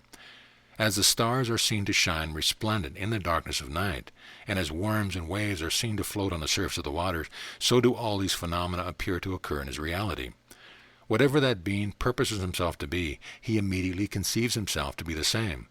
It is only the empty consciousness which is the true reality.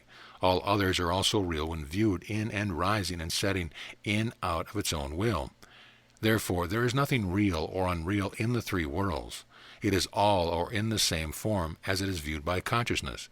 It all arises before consciousness of its own spontaneity. We also have sprung from that divine will, like Dhamma and others. Therefore, there is no reality or unreality in any of us, except at that time when we exist or cease to do so. This infinite and formless void of consciousness is omnipresent and all-pervading. In whatever form this consciousness manifests itself in any place, it appears there in the same figure and manner. As divine consciousness expanded itself with the image of Dhamma and others, it immediately assumed those shapes by its notion of the same. So it is with every one of us, that all things are produced to our view according to our notions presented to our consciousness. What we call the world is the representation of things to us as in our dreams. It is a hollow body like a bubble rising in the empty ocean of consciousness and appearing as the water in a mirage. The waking state of the empty intellect is called the phenomenal world, and its state of sleep and rest is what we call liberation, emancipation, or salvation from pain. But consciousness, which never sleeps, nor has to be awakened at any time, is the emptiness of the divine mind, in which the world is ever present in its visible form. There the work of creation is united with the rest of nirvana, and the cessation of the act of creation is joined with uninterrupted quiet. Yet no difference whatever exists in God between alternating work and rest at any time. The divine intellect views its own form in the world, and it views the world in itself in its true sense, like a blinded eye sees the inner light in its orbit. The divine intellect, like the blinded eye, sees nothing outside, but views every form within itself. This is because there is no visible or phenomenal world other than that is within the empty sphere of the intellect. There are all these things everywhere as we have ideas of them in our minds, but there is never anything anywhere if we have no previous idea of it in the mind. It is the one quiet Spirit of God which lies extended in all these forms coming to our knowledge. Therefore, knowing Him as all in all gives up all your fears and sorrows and duality. Rest in peace in His unity. The great intellect of God is as solid and clear as a block of crystal, which is both dense and transparent in the inside. They appear to be all hollow within, but replete with the images of all things from without. Chapter 32. Dhamma, Bala, and Kala obtain liberation on good conduct. Rama said, "Tell me, sage, how did Dhamma, Bala, and Kala finally obtain their liberation, like all other virtuous souls, and become released from the torment of hell, like children getting rid of the fear of Yaksha demons and Pashaka ghosts?" Vasistha replied, "Hear, O supportive Raghu's race, what Yama said about Dhamma, Bala, and their companions when they asked for their liberation throughout his attendance in hell. Yama said that Dhamma and others would obtain their liberation upon death releasing them from their demonic bodies, and upon hearing the account of their lives and actions. Rama said, "Tell me, sage, how and when and from what source did Dhamma and others come to learn the account of their lives, and how they obtained their release from hell?" Vasistha replied, "These demons, transformed into fish in a pool by the bank of the great lotus lake in Kashmir, underwent many miserable births in their fish-like forms in that same pond. In that marshy ground they were crushed to death under the feet of buffaloes. Then they were transformed into the shape of cranes frequenting that lake of lotuses. They fed upon moss and mushrooms and tender petals of lotuses. They had to live upon the leaves of aquatic plants and vines that floated on the surface of the waves.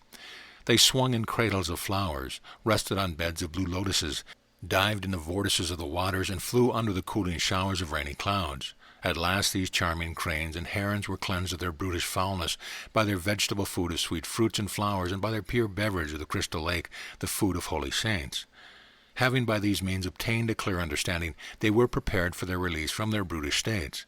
Like men who become able to distinguish and get hold of the good and virtuous qualities of sattva, purity, balance, and raja, activity, from the evil of tamas, passivity, are entitled to their liberation.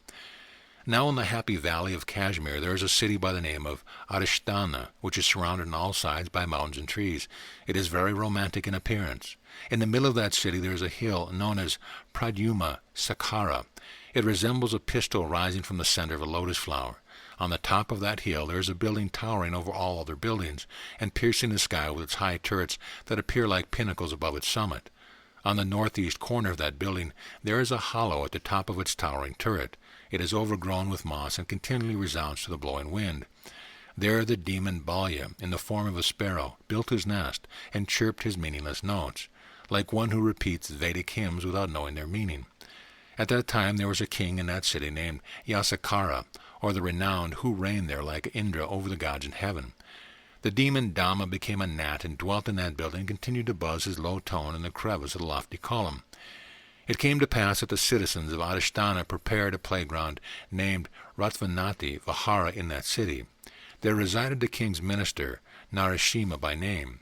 He understood the fates of humankind, just as the astronomer knows the stars of heaven on a small celestial globe which he holds in his hand. It also happened at the time that the deceitful demon Kala was as reborn as a parrot and became the minister's favorite, kept in the silver cage in his house.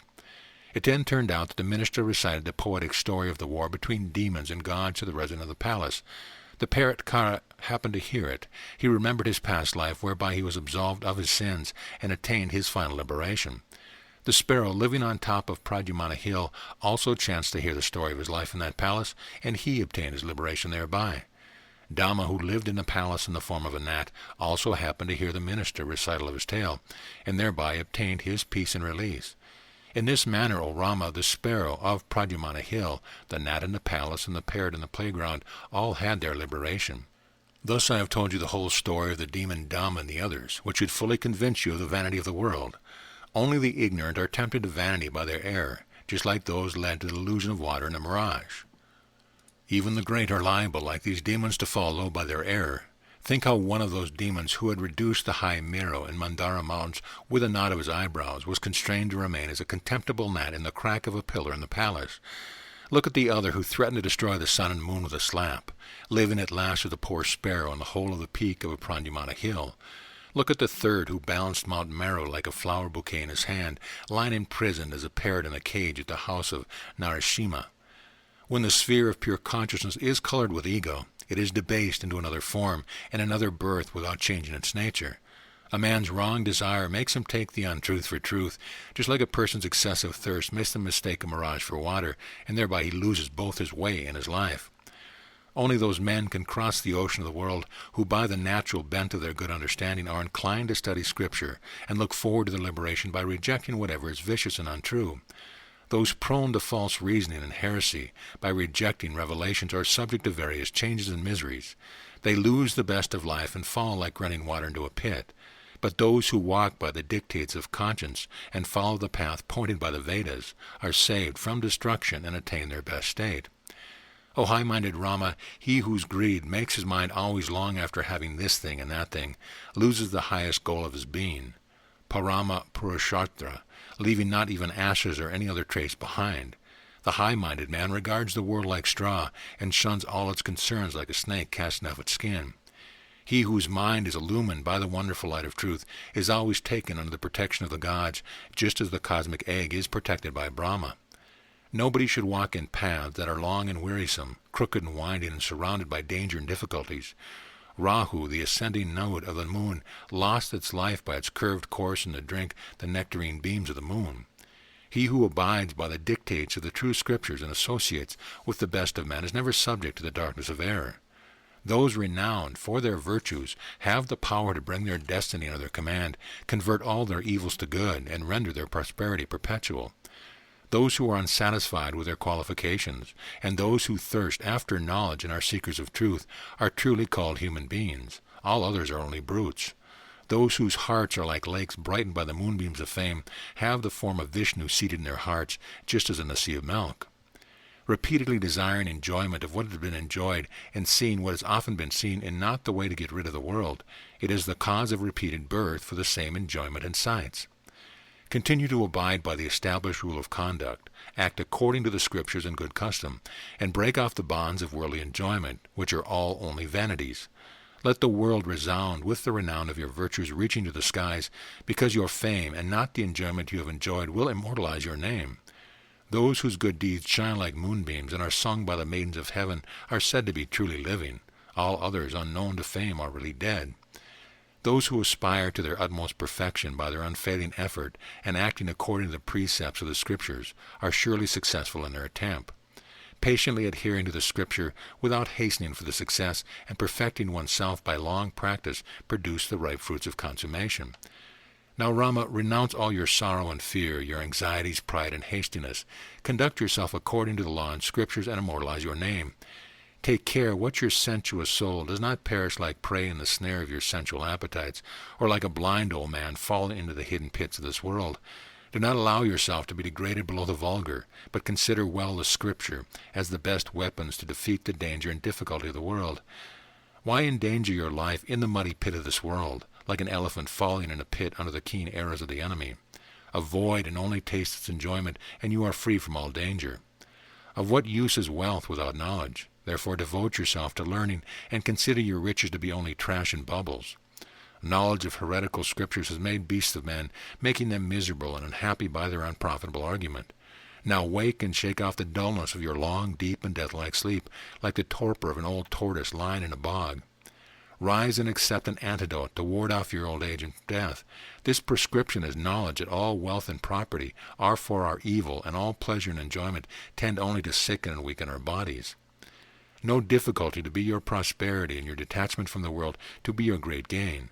Conduct yourself according to the meaning of the Scriptures, as they are supported by good custom. Acts done according to the Scriptures and good customs produce the best fruit, that of immortality. He who acts well according to good customs, who considers everything by good reason, and who is indifferent to the pain and pleasure of the world, flourishes like a tree in spring, with the flowers and fruits of long life and fame, virtues and good quality and prosperity. Chapter 33. Effort Attains, Ego and its Three Forms. Vasistha continued, knowing that the complete success of every undertaking depends on your own effort at all times and places, you should never be slack in your efforts. See how Nandi gratified the wishes of all his friends and relations by his own exertion, and how he became victorious over death itself by his adoration of Mahadeva Shiva by the side of the lake. See also how the Danava demigods, by their greater wealth and prowess, got the better of the gods who were filled with every perfection, just like elephants destroy a lake of lotuses. See how Maruta, the king of the demons, by means of his sacrifice through the great sage Samvarta, the lawgiver, created another world like that of Brahma. See how Vishwamitra, the general, obtained the dignity of being one with Brahman by his great energy and continued effort. By his austerities he obtained what is impossible for another. See how in days of yore the poor and unfortunate Upamanyu obtained his nectar-like food of cake and curdled milk from the milky ocean by worshipping Shiva. See how the god Vishnu devoured the demons of the triple world like a wildfire destroys the tender filaments of lotuses, and how the sage Sweta became victorious over death by means of his firm faith in Shiva. Remember how the caste Savitra bought back her spouse Satyavana from the realm of death by prevailing on stern Yama with the sweet politeness of her discourse. There is no great effort of any kind that goes unrewarded in this world. All impossibility is possible by ardent pursuit. So men have full knowledge of the spirit, and exerting their utmost devotion, are able to root out their destiny of reincarnation that is filled with so much pain and pleasure. All visible things are full of danger in the sight of the intelligent. There is no pleasure to be had from anything without its accompanying pain. Though it is difficult to know the supreme Brahma and easy to attain supreme joy, yet Brahma should be sought at first as the giver of all joy. Forsake your pride and rely on your unalterable peace of mind. Consider well your worthiness in your understanding, and remain attentive to the wise and good. In this ocean of the world there is no way for your salvation except by your attendance on the wise. All your pilgrimage, austerities, and learning of the Scripture of no avail to your liberation. He is called wise whose greediness, anger, and false conceptions decline day by day, and who walks in the path of righteousness as taught in the Scriptures. The company of spiritual guides serve to dispel phenomena from the sight of the devout, like invisible, hidden from sight. In the absence of the object of perception, only the Supreme Spirit remains in view, and the human soul have nothing else to rest upon, rest at last only in the Supreme Soul. Phenomena did not exist before, nor are they produced from nothing. They are not in existence, though we see them in our presence, nor will they exist in the future. The Supreme alone exists forever without change or decay. I have already shown you by various examples the falsehood of phenomena. Now I will show you the falsity of existence as it is known to the learned. Now that we have our passive consciousness of the three worlds, this being the sober truth of the wise, there can be no room for the unrealities of matter and illusion to enter into our belief. The world is whatever wonders are displayed by the act of consciousness to the inactive soul. The notion of the world is derived from the rays of the central intellect stretching to the circumference of understanding. There being no difference between the radiating point and the radiated circle, we acknowledge the identity of the radiator, the radius, and the circle. The opening and shutting of intellectual eye causes the notion and the appearance and disappearance of the world in continued succession. One unacquainted with the true sense of ego is blind within the luminous sphere of consciousness, but he who knows its true meaning finds himself within the sphere of spiritual light and loses himself in the divine light. He who understands divine ego no longer retains any notion of his own ego, but mixes with the Supreme Soul, like a drop of water lost in the water of the ocean. In reality, there exists no I or you, or any visible world or anything else. Upon right reasoning, all these blend into the one ego which remains and exists after all other existences. Even clear understanding are sometimes clouded by false appearances, like children seized with false fear of demons or ogres. As long as the moonlight of consciousness remains hidden by the darkness of individual ego, the lotus lake of spirituality will not bloom. The feeling of ego being wiped from the mind, the sense of self and selfish passions will vanish of themselves from the heart, and there will be an utter end to fears of death and hell, as also to desires of heaven and liberation. As long as ego feelings float like clouds over the mind, there will be no end of desire growing in the heart like weeds in the plain. As long as the clouds of ego continues to overcast the mind and obscure its consciousness, the humidity of dullness will fill its sphere and prevent the light of consciousness from piercing through it. Ego pride is unmannerly in men. It is taken in the light of vanity. It is the cause of sorrow and not delight. It is like imaginary ghosts to children. The vain assumption of egoism produces a great many errors. It leads to the ambition of gaining an infinity of worlds, as it was in the case of foolish demons. There is no error greater than the conceit that I am such and such a great man. There will never be a greater error to lead us to utter darkness. Whatever joy or grief falls upon us at any time in this changing world, it is all the effect of the rotating wheels of ego turning up and down at every moment. He who weeds and roots out the germs of ego from his heart truly prevents the tree of worldliness from growing out in 100 branches. Belief in the individual ego is the sprout of the trees of our lives in their endless cycles through the world. The sense that this is mine is the cause that makes ego expand into 1,000 branches. Our desires and the objects of our desires disappear as swiftly as birds in flight. Upon mature consideration, they prove to be only bubbles bursting on the fleeting, impermanent waves of our lives. It is because we have no knowledge of the one ego that we think ourselves as I, you, this, or the other. It is by shutting out our view of the only soul that we see the constant revolution of this world and that. As long as the darkness of egoism reigns over the wilderness of human life, the goblin of selfishness infests it with its wanton revelry. The vile man, seized by the avaricious demon of selfishness, is at an utter loss to satisfy his needs with any moral precepts or spiritual mantra. Rama said, "Tell me, O venerable Brahmin, how can we suppress our egoism or selfishness and evade the danger and difficulty in our course through the world?" Vasistha replied, "It is by seeking to settle the mind in a resplendent soul that shines in a transparent mirror of consciousness. In this way it is possible for anyone to suppress his sense of personal existence. A close investigation into human life proves it to be a maze full with the false shows of magic. It is not worth loving or hating, and is not capable of causing our ego pride. He whose soul is free from selfishness, who is devoid of the impression of phenomena, whose course of life runs in an even course, is the man who can have no sense of ego in him. He who knows his inner self to be beyond the external world, and who neither desires nor dislikes anything in the world, and who preserves the serenity of his temper at all times, is not susceptible of egoism. Whoever thinks himself to be the inner ideal, distinct from outer phenomena, and keeps the calm equanimity of his mind, is not ruffled by the feeling of his egoism." Rama said, "Tell me, sage, what is the form of ego? Does it exist in the body or mind or both? Is it eliminated when the body dies?" Vasistha replied, "Rama, in this triple world there are 3 sorts of egoism. 2 are of superior nature, but the third is of a vile kind, and it is to be abandoned by all. The first is the supreme and undivided ego that is diffused through the world. It is the supreme soul, Paramatman, besides which there is nothing in nature. The feeling of this kind of egoism leads to the liberation of man, as in the state of the living liberated. The next form of self-consciousness is the knowledge of ego as distinct and apart from all, and as minute as the 100th part of a hair. This ego is good also. The second form of ego also leads to the liberation of human souls, even in a state known as living liberation. The last and worst kind of ego is identification with the body and all its parts. This ego takes the body to be the soul or self. This third and last kind is the popular belief of mankind who take their bodies as part of themselves. It is the basest form of ego and must be forsaken in the same manner as we shun our inveterate enemies. The man debased by this kind of ego can never come to his right sense. Under the thrall of this powerful enemy, a man remains subject to all the evils of life. Possessed with this wrong notion of himself, every man is constantly troubled by various desires in his mind, and these expose him to all the evils of life. By means of the better sense of ego, man transforms themselves into gods, but the common form of ego debases the man to the state of a beast and its attendant evils. That "I am not the body" is a certainty arrived at by the great and good, who, believing themselves to be the first 2 kinds of ego, are superior to the vulgar. Belief in the first 2 kinds raises men above the common level, but the ego of a lower kind brings every misery on mankind. It was owing to their baser sense of ego that the demons Bama, Bala, and others were reduced to their deplorable state, as was related in that story.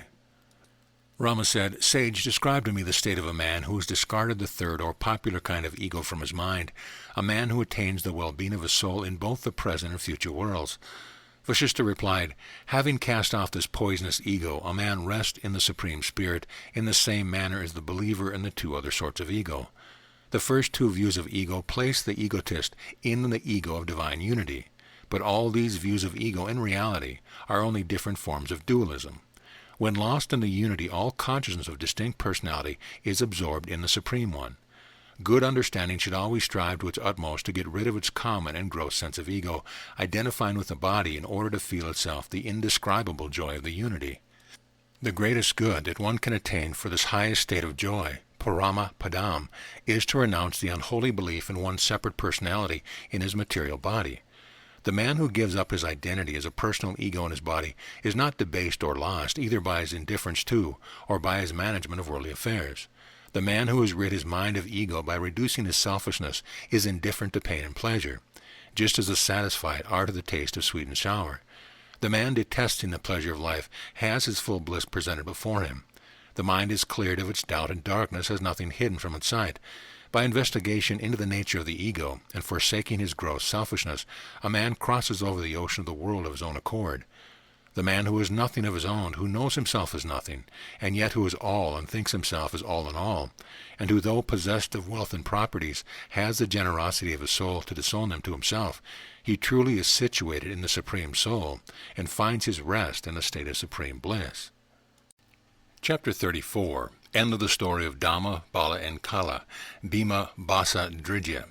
Vasistha continued, Now hear me describe what Samvara did after the flight of Dhamma and his army, and how he remained in his rocky stronghold in the region of hell. After the complete overthrow of Samvara's entire army and their downfall from heaven, like innumerable raindrops falling from a great cloud, and after dispersing itself and disappearing in autumn, Samvara remained motionless for many years in a strong citadel. Numbed by the loss of his forces defeated by the gods, he wondered about the best means of overcoming the gods. He thought, the demons Dhamma and others that I produce by my black arts are all defeated in battle by their foolishness and vanity of pride and ego. Now I will produce some other demons by the power of my charm, and endue them both with the power of reason and acquaintance with spiritual science, so that they may know and judge for themselves. These, being acquainted with the true nature of things and devoid of false views, will not be subject to pride or vanity, but will be able to defeat the gods in battle. Thinking in this way to himself, the arch-fiend produced a host of good demons by his skill in sorcery. The creatures of his spell filled the space of the sky like bubbles foam and float on the surface of the sea. They were all knowing and acquainted with what could be known. They were all dispassionate and sinless and solely intent on their allotted duties, which composed minds and good dispositions. They were known under the names of Bhima, Basha, Drijya, and by the holiness of their hearts they looked upon all earthly things as mere straw. These infernal spirits burst out of the ether and sprang up to the upper world, then spread over the face of the sky like a swarm of locusts. They cracked like guns and roared and rolled about like clouds of the rainy season. They fought with the gods for many cycles of years, yet they were not elated with pride owing to their being under the guidance of reason and judgment. No one could defeat them because they had no desire of having anything and no thought that this is my own. They had no identity as a personal existence such as this is me and that one is another. They were fearless fighting the gods because they knew that they were as mortal as themselves, and because they lacked any knowledge of any difference between one another. They attacked with a firm conviction that the unsubstantial body is nothing, the intellect is lodged in the pure soul, and that there is nothing which we call I or another. These demons were devoid of the sense of themselves or their fears. They necessarily had no fear of death. They were employed in their present duties without thoughts of past or future. Their minds were attached to nothing. They slew their enemies without thinking themselves as their slayers. They did their duties and thought themselves as no doers of them. They were utterly free from all desire. They waged war under the sense of doing their duty to the master, while their own nature was entirely free from all passion and affection, always remaining at even tenor. The infernal force under the command of Bhima, Basha, and Drijya bruised and burned and slew and devoured the celestial phalanx, as men knead and fry and boil rice and afterward eat it up as their food. The celestial army, harassed on all sides by Bhima, Basha, and Drijya, fled precipitously from the heights of heaven, as the Ganges runs down from the Himalayan heights. The defeated legion of the gods then resorted to God Vishnu, sleeping on the surface of the ocean of milk, just as the clouds of heaven are driven by winds to the top of the mountain. The god Vishnu, lying as Narayana, folded in the coils of a serpent like a consort in the arms of his mistress, gave the gods their hope of future final success. The gods hid themselves in that ocean until it pleased Lord Vishnu to proceed out to destroy the demons. Then there was a dreadful war between Vishnu and Samvara, which broke and bore away the mountains as in an untimely great deluge on the earth. The mighty demon, finally overthrown by the might of Narayana, was sent to and settled in the city of Vishnu after his death. The demons Bhima, Basha, and Drijya were also killed in their unequal struggle with Vishnu, and were extinguished like lamps by the wind. They became extinct like flames of fire, and it was not known where their vital flame fled. It is a desire of a person that leads him to another state, but these, having no wish in them, had no other place to go. Hence the soul without wish is liberated, but not the mind full of yearning desire. Therefore, O Rama, use your reason to have a mind and soul without wishes. A full investigation into truth will immediately put down your desires, and the extinction of desires will restore your mind to rest like an extinguished candle. Complete wisdom consists in the knowledge of there being nothing real in the world, that our knowledge of reality is utterly false, and that nothingness is the true reality. The whole world is full with the Spirit of God, whatever otherwise one may think of it at any time. There can be no other thought of it except that it is a nothingness, and this forms our perfect knowledge of it. The two significant words, will and mind, are mere insignificant fictions, like the head and trunk of an ascending and descending nodes of a planet, which upon their right understanding are lost in the Supreme Spirit. The mind accompanied by its desires is confined in this world, but when the mind is released from desire, it is said to have its liberation. The mind gains its existence in the belief of man because of the many ideas of pots and pictures and other things that are imprinted in it. But when these thoughts are repressed, the mind also vanishes of itself, like the phantoms of Yaksha demons. The demons Dhamma, Bala, and Kala were destroyed because they relied on their minds, but Bhima, Basha, and Dridya were saved by their beliefs in the Supreme Soul as pervading all things. Therefore, O Rama, reject the examples of the former and imitate those of the latter. Be not guided by the example of Dhamma, Bala, and Kala, is a lesson that was first delivered to me by Brahma, the lotus-born, and my progenitor himself. This lesson I repeat to you, O Rama, as my intelligent pupil, that you may never follow the example of the wicked demons, Dham, and others, but imitate the conduct of the good spirits, Bhima, and others in your conduct.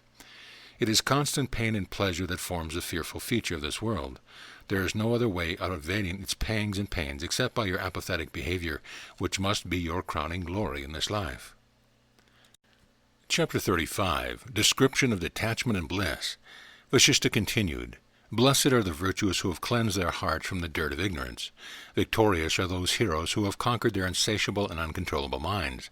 It is self-control, the management of one's own mind, that is the only means of wading through all troubles and distress amid all the dangers and difficulty of this world. Hear the summary of all knowledge, and retain and cultivate it constantly in your mind.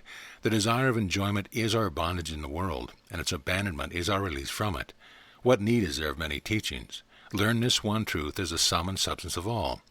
All pleasures are poisonous and destructive. You must fly from them as far from venomous snakes and a raging fire. Consider well and repeatedly that all that can be perceived by the senses are like hydras and dragons, and their enjoyment is gall and poison. Keep them at a distance and pursue your lasting good. The mind of desires produces destructive evils, like sterile ground is fertile only for thorns and brambles. The mind devoid of desire lacks its expansion, as the heart lacking its passion and affection is curbed and contracted into itself. The well-disposed mind always teems with virtues that are opposed to wrong acts and vice, just like fertile ground grows good and useful trees in spite of weeds and bushes. When the mind gains its serenity by culture of good qualities, the mist of its errors and ignorance gradually fade and fly away like clouds before the rising sun. Good qualities shining in the mind like stars in the moonlight sky give rise to the light of reason, like the bright sun of the day. As this practice of patience grows familiar in the mind, like medicinal Vamsa Lokana within bamboo, gives rise to the quality of firmness in the man, like the moon brightens a spring sky. Company of the good is a tree that gives its cooling shade of peace and yields the fruit of salvation. Its effect on righteous men is like of the stately Sarala tree, distilling the juice of spiritual joy from the fruit of samadhi. Thus prepared, the mind becomes devoid of its desire and enmity and is free from all trouble and anxiety. It becomes dull to the feeling of grief and joy, and also of pain and pleasure, and all its restlessness dies in itself. Its doubts about the truth of Scriptures die away, just as a table of values and all its curiosities for novelties are put to stop. Its veil of myth and fiction is unveiled, and its ointment of error is rubbed out of it. The mind's attempts, efforts, malice, disdain, distress, and disease are all removed. The mist of its grief and sorrow and the chain of its affections are all blown and torn away. It discards the children of its doubts, repudiates the consorts of its greed, and breaks loose from the prison house of the body. It then seeks the welfare of the soul and attains its godly state of holiness. It abandons the cause of its stoutness and relinquishes its choice of this thing and that. Then, remembering the dignity of the soul, it casts off the covering of its body like straw. The elevation of the mind as worldly affairs tends to its destruction, and its depression in these leads to its spiritual elevation. The wise always lower their minds, or pride, but fools are more elevating. The mind makes the world its own and ranges all about it. The mind raises mountains and climbs over them. The mind is like an infinite vacuum. It comprehends all emptiness in itself, and it makes gods of friends and foes of others. When understanding is soiled by doubts and forgets the true nature of consciousness, and when it is full of all its worldly desires, then it takes upon the name mind. Consciousness perverted by its various desires is called the living soul or the animal soul, which is distinct from the rational soul. Understanding which forgets its intellect and falls into the error of its own personality is what we call the internal principle of the mind, which is all hollow within. The soul is not the man of the world, nor is it the body or its blood. All material bodies are only gross and dull matter, but the soul in the body is empty air and intangible. The body being dissected into atoms and analyzed in all its particles presents nothing but blood and entrails, just like the plantain tree, when cut into pieces, presents nothing but its folded rinds. Know that the mind and living soul make a man assume his mortal form. The mind takes its form by itself according to its own choice. Man stretches his own sphere of action by his own choice only to entrap himself in it, just as a silkworm weaves its cocoon for its own imprisonment. The soul lays down its air of being the body when it has to leave the body at some time or another. Then the soul assumes another form as a germ sprouts forth into leaves. As the desire or thought is in the mind, so is it born in its next state of transmigration. Hence the newborn babe is given to sleeping because it thinks itself to be still dead, lying in the night time of its own death. It is also given to the dreaming of those things which had been the objects of its desires or thought in its previous state of birth. So sour becomes sweet by mixture with sugar, and bitter seed produces sweet fruit by being sown with honey. So, on the contrary, sweet becomes bitter by mixing in gall and wormwood. Aiming after goodness and greatness makes a man good and great. One wishing to be an Indra, a lord of gods, dreams of his lordliness in his sleep. An inclination to meanness demeans a man, and a tendency to vileness maligns his conduct in life, just like one deluded by his imagination of devils comes to see their apparitions in his nightly vision. But what is naturally foul or fair can hardly turn otherwise at any time, as a still lake never becomes muddy and a dirty pool never becomes glassy. The perverted mind produces the fruits of its perversion in all its action, while pure-mindedness is filled with the effects of its purity everywhere. Good and great men never forsake their goodness and greatness, even in their fall and decline. So the glorious sun fills the vault of heaven with its glory, even when he is sinking below the horizon. There is no restriction or freedom of the human soul to or from any action or thing in this world. The soul is a mere passive and neutral consciousness of all that passes before it like a magic scene. The world is a magical city, like a mirage appearing to sight. It is of the nature of a delusive panorama that shows many moons of the one whose unity admits of no duality. So the one Brahman is represented as many by delusion. All this truly is the essence of Brahman, and this is the sober reality. The material world is insubstantial, and when seen truly appears as a hollow phantom. The ignorant person's misjudgment is that I am not the infinite, but am infinitesimal. But the certainty of my infinity and supremacy is the means for my absorption into the infinite and supreme. The belief of one's individuality as I am this, in his undivided, all-pervasive, and transparent soul, is the cause of bondage to his personality. It is a web spun by his false dualism. The supreme truth of true philosophy are the lack of knowledge of one's bondage or freedom, the knowledge of his unity or duality, and his belief in the totality of Brahman. The conditions for beholding Brahman in the soul are its perfect transparency amounting to its emptiness, and its lack of attachment to visible appearance, and also its indifference to all that is. There is no other way. The condition for receiving the sight of Brahma is the purity of the mind produced by acts of holiness, just like the whiteness of a cloth can receive any color upon it. O Rama, think that your soul is same with the souls of all other persons, and abstain from all other thoughts, whether what is desirable or undesirable, what invigorates or enfeebles the body, or what brings liberation after bondage or salvation after sinfulness. The mirror of the mind, cleansed by the knowledge of the Scripture, and made dispassionate through understanding, receives the reflection of Brahman like a clear crystal reflecting the image of things. Sight which is familiar with visible objects, and not with images and ideas in the mind, is called false vision of what is soon lost from view. When the mind is fixed upon God by extracting its sight from all mental vision, and what the eye sees, it is then the view of the Supreme before it. Visible sights which are obvious to view are all only unreal phantoms. It is the absorption of the mind in the divine that makes it identical with the divine and no other. We see something with our attention now, but it was not in our sight before or after we turn away. Therefore it must be considered absent in between before and after. Therefore, one unacquainted with his mind is as ignorant as a man who is unaware of what he holds in his own hand. One having no knowledge that the world is the same with the Supreme Spirit is always subject to misery, but the negation of any distinction between what can be perceived and God gives us both the pleasure of our enjoyment here and our liberation in future. It is ignorance to say that water is one thing and the wave is another, but it shows intelligence to say that they are one and the same thing. The vanities of the world are associated with sorrow, therefore discard all aspects of vanity. The abandonment of extravagance ultimately will lead to your attainment of wisdom. The mind composed of vain desires is an unreality in itself. Therefore, O Rama, why should you sorrow for something which in reality is nothing? O Rama, look upon all things as traps set to ensnare the soul, and regard them with an eye of apathy and unconcern, as an unkind kinsman looks upon his relatives. As the unkind relative is unconcerned with the joys and grief of his relations, so should you remain aloof from all things by knowing the falsehood of their nature. Rely on that eternal spirit which is infinite knowledge and joy, and which is between the viewer and the view. After the swiftness of the mind's flight is at an end, it will be fixed to the truth and adhere to it like clay. The airy flight of the mind being restrained, the sluggish body must cease to run about, and the dust cloud of ignorance will no more spread over the city of the world.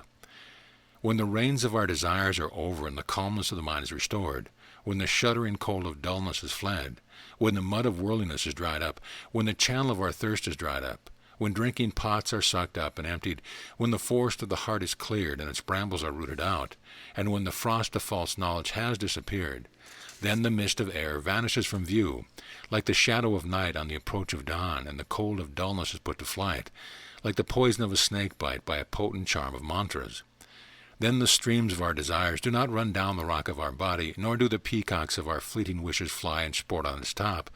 The sphere of our consciousness becomes as the clear sky, and the light of the living soul shines as brightly over the body like the midday sun. The cloud of error is dispelled and succeeded by the light of reason.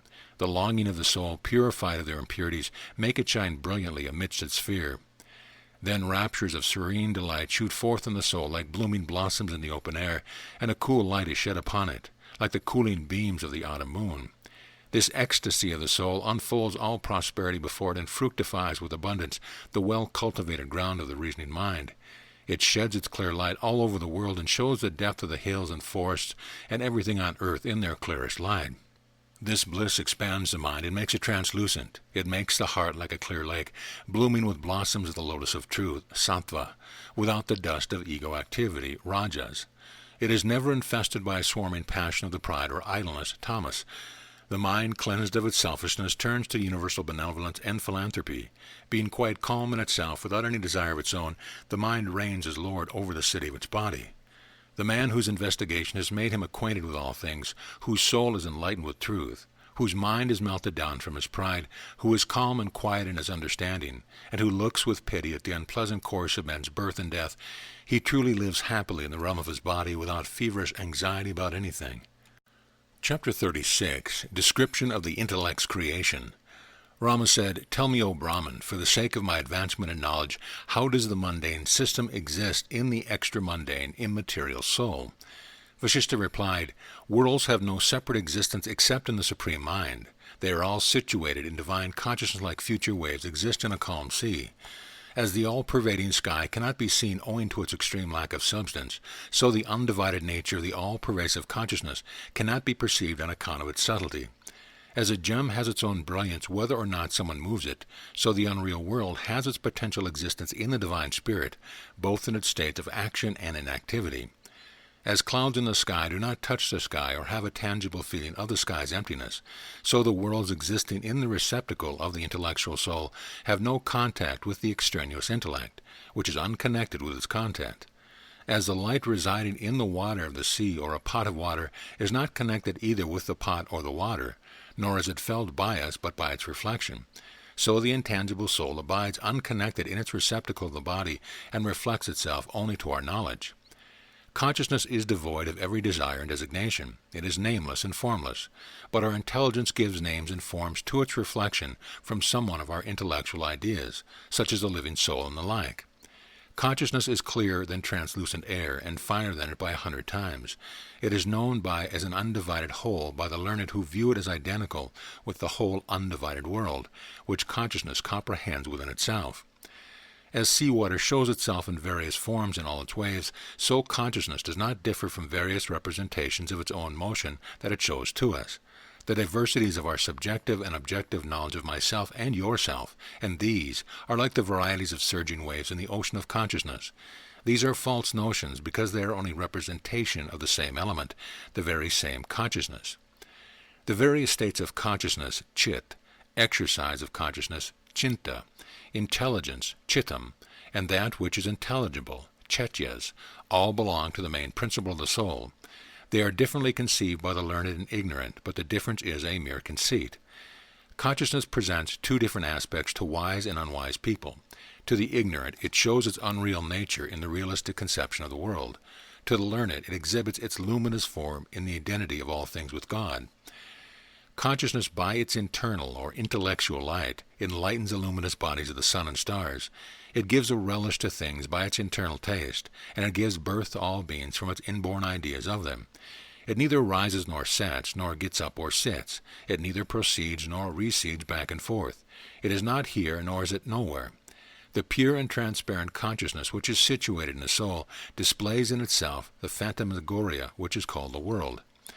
As a heap of fire emits its flame, a luminous body blazes with its ray. And as the sea swells and surges and breaks in with its inlets, so consciousness bursts out in its creation.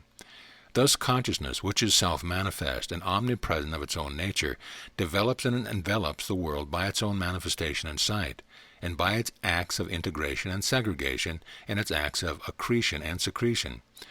By its own air and of its own accord, it is led to forget and forsake its state of infinity.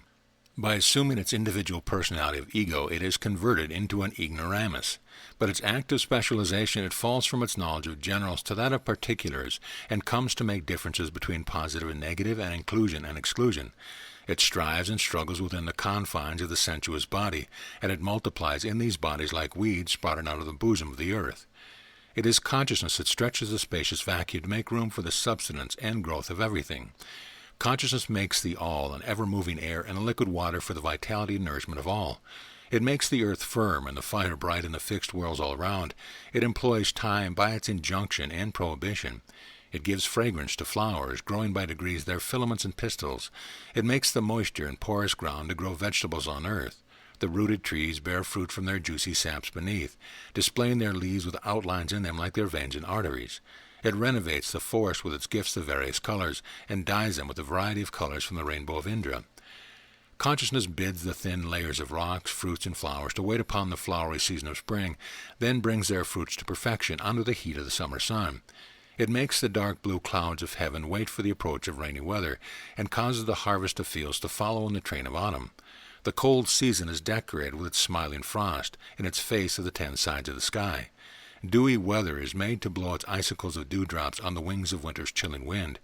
It makes ever-moving time revolve in its rotation of years and cycles and yuga ages, and it causes the tide of creation to roll on its waves of worlds on its bosom of the ocean of eternity.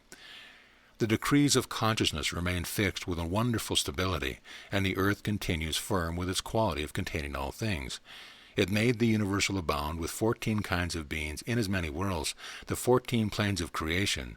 These are as different in their modes of life as in their forms and figures. These are repeatedly produced from and reduced to nothing, and move in their accustomed courses forever, like bubbles in the waterless ocean of eternity. Here the miserable multitudes move madly in vain struggles after their desired objects, and in their imbecility under the subjection of disease and death. They are constantly coming to life and going away in their exits, remaining in their living states and acquiring their ends, and forever running back and forth in their repeated birth and death in this world. Chapter 37. Upasama, stillness of the soul, apparent activity of the mind. Vasistha added, in this manner these series of worlds are revolving in their unchanging course, repeatedly appearing and disappearing in the substantiality of Brahman. All this is derived from the one self-existence. All this has become the reciprocal cause of one another by their mutual transformations, and again they are destroyed of themselves by their mutual destructiveness of one another. But as the motion of the waters on the surface does not affect the waters in the depth of the sea, so the fluctuations of the changing scenes of nature make no alteration in the ever-tranquil spirit of Brahman. As a desert in summer heat presents the waters of a mirage to a clear sky, so the false world shows its delusive appearance to the mind. As the calm soul seems to be giddy in the state of one's drunkenness, so the essence of consciousness, which is always the same, appears as otherwise in its ignorance. The world is neither reality nor unreality. It is situated in consciousness, but appears to be placed outside of it.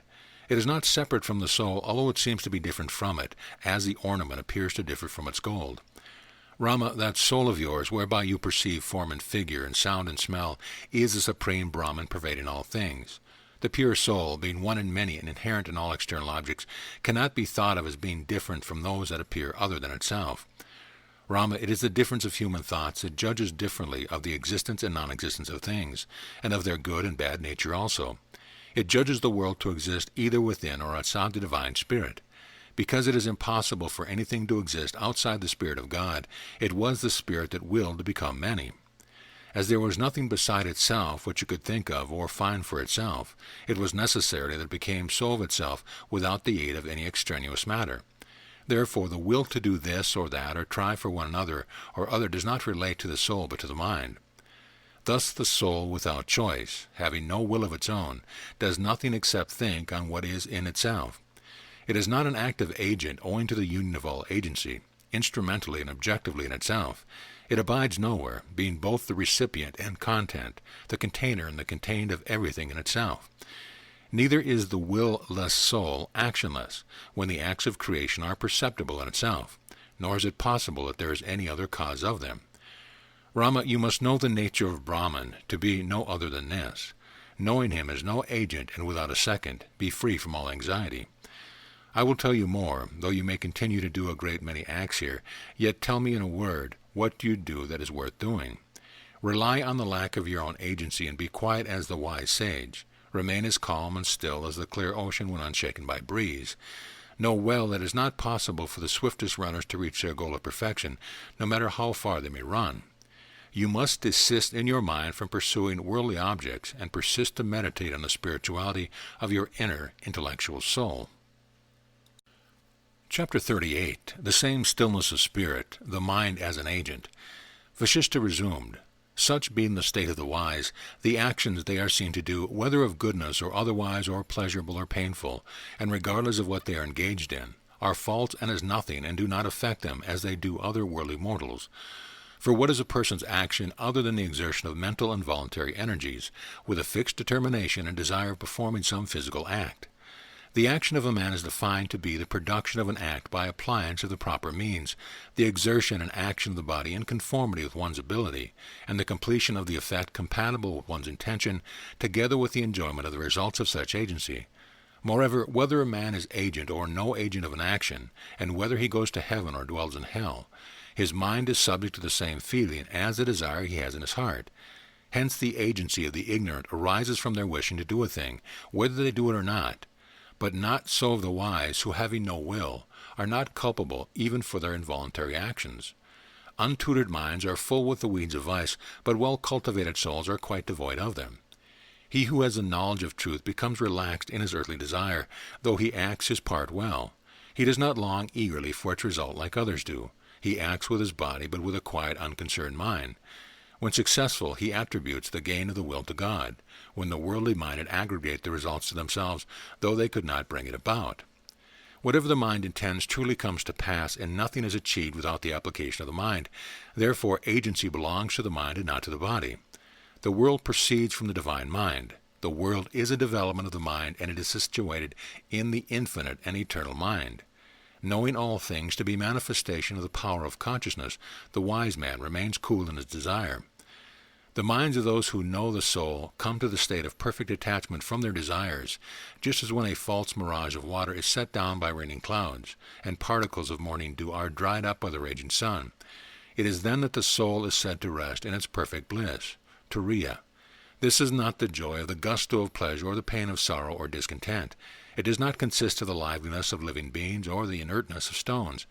It is not situated in the midst of these opposites, but in a knowing mind, which is all rapture and ecstasy, infinite bliss. But the thirst of an ignorant mind leads to a moving water of earthly pleasure, just like an elephant is misled to fool pool where he is plunged into its mud and mire without finding anything that is really good. Here's another example based on a stanza in the Scriptures which says, "A man dreaming himself to be fallen into a pit, feels the fear of his fall in his imagination, even when he has been sleeping in his bed. But another who actually falls in the pit when he is fast asleep is quite unconscious of his fall. Thus it is the mind which paints its own pleasure and pain, and not the bodily actions or its inactivity. Hence, whether a man is the doer of an action or not, he perceives nothing of it when his mind is engrossed in some other thought or action. But he sees everything within himself who beholds everything in the abstract meditation of his mind. The thinking mind sees outward objects as reflections that are cast out from his pure consciousness. Thus the mind, knowing the knowable mind, knows himself to be inaccessible to the feeling of pleasure and pain. Knowing this as a certainty, he finds that nothing exists apart from what is within the container of his soul, which is as minute as the 1,000th part of a hair. This being ascertained, he views everything in himself. With this certainty of knowledge, he comes to know the self as a reflection of all things, present in all of them. After these determinations, he comes to the conclusion that he is not subject to pain or pleasure. Thus freed from anxiety, the mind freely exercises its power over all customary duties without being concerned about them. He who knows the self remains joyous even as calamity and shines like the moonlight which enlightens the world. He knows that it is in his mind and not his self that is the agent of his action, although he is the doer of them. Knowing that the mind is the agent in all his actions, he does not assume to himself the merit of the exercise of his limbs, hands, and feet, nor does he accept to reap the rewards of all his constant labor and act. Unrestrained minds become unrestrained agents, their mental actions or thoughts become habits, and their endurance brings about their consequence. Thus the mind is the root of all effort and exertion, of all act and actions, of all their results and productions, and the source of suffering, the consequent of action. By doing away with your mind, you make a clean sweep of all your actions and thereby avoid all your miseries resulting from your acts. All these are at an end where the trance of the mind is at an end. It is a practice in yoga to relieve the excitement of the mind from its ever-varying purposes. See how a boy is led by the fancy of his mind to build his toy or hobby horse, which he dresses and paints in his willful play, without showing any concern or feeling of pleasure in playing, in its making or its breaking, however he pleases. So does man build his aerial castles, and level it without any sense of gain or loss. It is by his acting in this manner in all worldly matters that no man is spiritually entangled in them. Amidst the dangers and delights of this world, what causes there can there be for your sorrow other than you have the one and not the other? But what is there so delectable and delightful to be desired in this world that at the same time is not impermanent and perishable? Only yourself, your soul, which is neither the active nor the passive agent of your actions and enjoyment, although people attribute actions and their fruitions to it by their error. The importance of actions and emotions to living beings is a mistake and not a veritable truth. If we consider things correctly, we find no action or emotion having any relationship to the soul. Only the sensualist feels attachment or aversion to the senses and conscious actions and enjoyments, and not those who are detached from sensuous affections. There is no liberation in this world for the worldly minded, while liberation is fully realized by the yogi whose mind, in its state of living liberation, jiva mukta, is free from attachment to the world. Though the sage is established in the light of his self-consciousness, yet he is aware of the distinction between unity and duality, the true entity from the non-entities, and he sees the omnipotence and all power that are displayed in nature. To him there is no bond or freedom, no liberation or bondage whatever, and the miseries of ignorance are all lost in the light of his enlightenment. It is in vain to wish for liberation when the mind is tied down to the earth, so it is redundant to talk of bondage when the mind is already fastened to it. Shun them both by ignoring your individual ego and remain fixed to the true ego. Continue in this way to manage yourself with an unruffled mind on this earth. Chapter 39. Vasistha postpones the question of impurity from purity, the unity of all things. Rama replied, "Tell me, O high-minded sage, how could creation proceed from the supreme Brahma, whom you describe as remaining as still as a painting in the canvas of emptiness?" Vasistha replied, "O prince, such is the nature of Brahma that all power constantly flows from him. Therefore every power is said to reside in him. In him resides entity and non-entity. In him there is unity, duality, and plurality, and the beginning and end of all things. This is one and nothing else. It is like the sea whose water have endless varieties of shapes. It represents the images of myriads of stars in its bosom, rising spontaneously of themselves. As consciousness becomes dense, it makes the mind, and the mind brings forth all the powers of thinking, willing, and acting. These it produces, accumulates, contains, shows, and then absorbs in itself. Brahman is the source of all living beings, and of all things seen all around us. His power is the cause that exhibits all things in their constant course or quiescence. All things spring from the Supreme Spirit, and they reside in his all-comprehensive mind. They are of the same nature as that of their source, like the water of the sweet and salt lake. Rama interrupted and said, Sage, your discourse is very dark, and I cannot understand the meaning of what you are saying. There is the nature of Brahma, which you said to be beyond the perception of the mind and senses. Then what are these perishable things which you say have proceeded from him? If your reasoning comes to this conclusion, then I cannot rely upon it. It is the law of production that anything produced from something is invariably of the same nature with that of its producer. As light is produced from light, grain comes from grain, and man is born of man, and all kinds come out of their own kind. Therefore the production of the immutable spirit must also be unchangeable and spiritual in its nature. Besides all this, the intellectual spirit of God is pure and immaculate. This creation is all impure and gross matter. Upon hearing these words, the great sage said, Brahman is all purity, and there is no impurity in him. The waves moving on the surface of the sea may be foul, but they do not soil the waters of the deep. Rama, you cannot conceive of there being a second person or thing beside the one Brahma, just as you can have no conception of fire beside its heat. Rama replied, Sage, Brahman is devoid of sorrow, while the world is full of sorrow. Therefore I cannot clearly understand your words when you say this to be the offspring of that. Valmiki said to Bharadwaja, At these words of Rama, the great sage Vasistha remained silent. He stopped his lecture and contemplated. His mind lost its accustomed clarity. Then, recovering its clear vision, he pondered within himself in the following manner. The educated and intelligent mind that has known the Knowable One has reached the end of the subject of liberation by its own reasoning and intuition, as that of Rama. It is no fault of the educated to have questions until it is explained to them to their full satisfaction, as in the case of Rama. The half-educated are not fit to receive spiritual instructions because their view of phenomena, which dwells on obvious objects, proves to be the cause of their ruin. But he who has come to understand in a transcendental light, and who has a clear insight of spiritual truth, feels no desire for sensual enjoyment, and instead advances in course of time to the conclusion that Brahma is all in all things. If the mind is pure, it constantly comprehends the truth.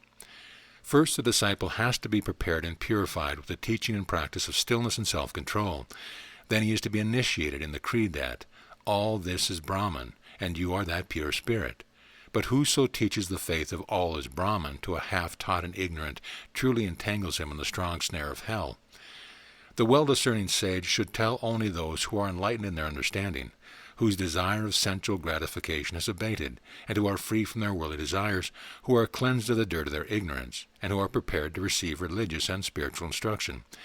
The spiritual guide who instructs his student without weighing well his habits and conduct is a silly teacher and sinks into hell and has to dwell there until the last day of judgment. The venerable Vasistha, who was the chief of sages, and like the bright sun of the earth, having considered these things, spoke to Rama as follows. Vasistha said, I will tell you, Rama, at the conclusion of this lecture, whether the attribution of the impurity of gross bodies is applicable to Brahman or not. For now, know that Brahma is almighty, all-pervading, omnipresent, and is all himself. Because of omnipotence, he can do and becomes all and everything of itself. You see various practices of magicians and tricks of jugglers in producing, presenting, and hiding many things in the sight of men. These are all only unreal shows. In the same way, Brahman produces, presents, and removes all things from and into himself. The world is filled with gardens like those in fairylands, and the sky is full with the airy councils of Gandharvas in the abode of God. Men are seen to descend from the cloudless sky to the surface on the earth and rise upward to heaven, flying chariots. Fairy cities like the palaces of the Gandharvas of the ethereal regions are shown on earth and filled with the fairies of fairyland. Whatever there is or has been or is to be in this world are all like reflections of the revolving sky and heavenly bodies, or of a brass ball affixed to the top of a tower and darting its golden light below. All these are only exhibitions of the various forms of manifestation of the selfsame God. Whatever takes place at any time or in any place and any form is only a variety of the one self-existent reality. Therefore why, O Rama, should you give vent to your sorrow or joy, or wonder at any change of time or place of nature and form of things? They are all full of the Spirit of God and exhibit the endless aspects of the infinite mood. Like the intelligent preserve the sameness of their minds and dispositions amidst all changes, knowing them to be the varying conditions of the same unvarying mind. He who seizes God in all and is filled with equanimity has no cause for surprise, grief, or delight, or any other fluctuations of his mind in response to any change in nature or the ups and downs of his fortune. In all the variations of time and place, and in all external circumstance, the unaltered mind continues to see the varieties of the power of his Maker. The Lord proposes these plans in the formation of his creation, and exhibits, as the sea does its waves, in endless varieties in succession from the fullness of his mind. So the Lord manifests the power situated in himself, as the sea does its waves in itself, as milk forms butter, as earth produced earthenware, or thread is woven into cloth. The fig tree bears fruit its forth, and all varied forms are contained in their sources. But these changes in form are phenomena and not real. They are mere appearance of the spectrum, like those of apparitions and phantoms. There is no agent or object, no actor or act, or anything which is acted upon, nor is there anything that becomes nothing except by the variety of one unity. The mind that witnesses spiritual truth and retains its calmness unimpaired and unaffected by external accidents comes to see the light of truth by itself. If there is a lamp, there is light also. The sun shining brings the day with him. Where there is a flower, there is its fragrance. So where there is a living soul, there is a knowledge of the world. The world appearing all around is like the light of the soul. It appears like the motion of the wind, on which we have no notion of its reality or unreality. The immaculate soul is the prime power of the appearance and disappearance of the myriads of gross bodies, which, like the revolving stars of the sky and the seasonal flowers of spring, appear and reappear to us by turns, like the ups and downs of wheels in motion. All things die away when our souls are without us, but how can anything be nothing when we are in possession of our own souls? All things appear before us in the presence of our souls, and they vanish before us in their absence from the body. Everything is born with us, with our souls, and is lost with loss of them. The living have all, but the dead are lost to view. The human soul, when joined with the divine, has a clear view of everything. The minds of men are endowed with their knowledge at their very birth. Then, growing bigger by degrees in course of time, they expand themselves into the form of the spacious forest of the world. The woods of the world are the fastening post of the soul, where our blossoming desires are filled with fruits of poignant grief. It branches out with gratifications, blossoms with old age, and is breaking its good post and wandering at large of its free will. Therefore, Rama, cut off the tree of worldly existence, samsara, with the sword of discrimination. Chapter 40. Identity of the world with Brahman, using words. Rama said, "Tell me, sage, about the production of animal beings from Brahman, and let me know their different names and natures in full length." Vasistha replied, "I will tell you in brief the manner in which different species of beings are produced from Brahman, and how they are destroyed afterwards, and also how they attain their liberation in the end, also the manner of their growth and sustenance and fitness in the world. The omnipotent energy, Chit Shakti, of the consciousness of Brahma becomes whatever is thought of Chetya in divine consciousness. The exercise of consciousness becomes condensed to a certain subtle form, which, having the powers of thought, becomes the principle called the mind. Then the mind, by an effort of its own conception, called the will, expands itself to an unreal, ideal scenery like that of the fairyland, by falling off from the nature of thoughtlessness that is Brahman. Consciousness, when remaining in its original state, appears as a vacuum or space, but upon manifesting itself in the form of the mind, men see it as the visible sky.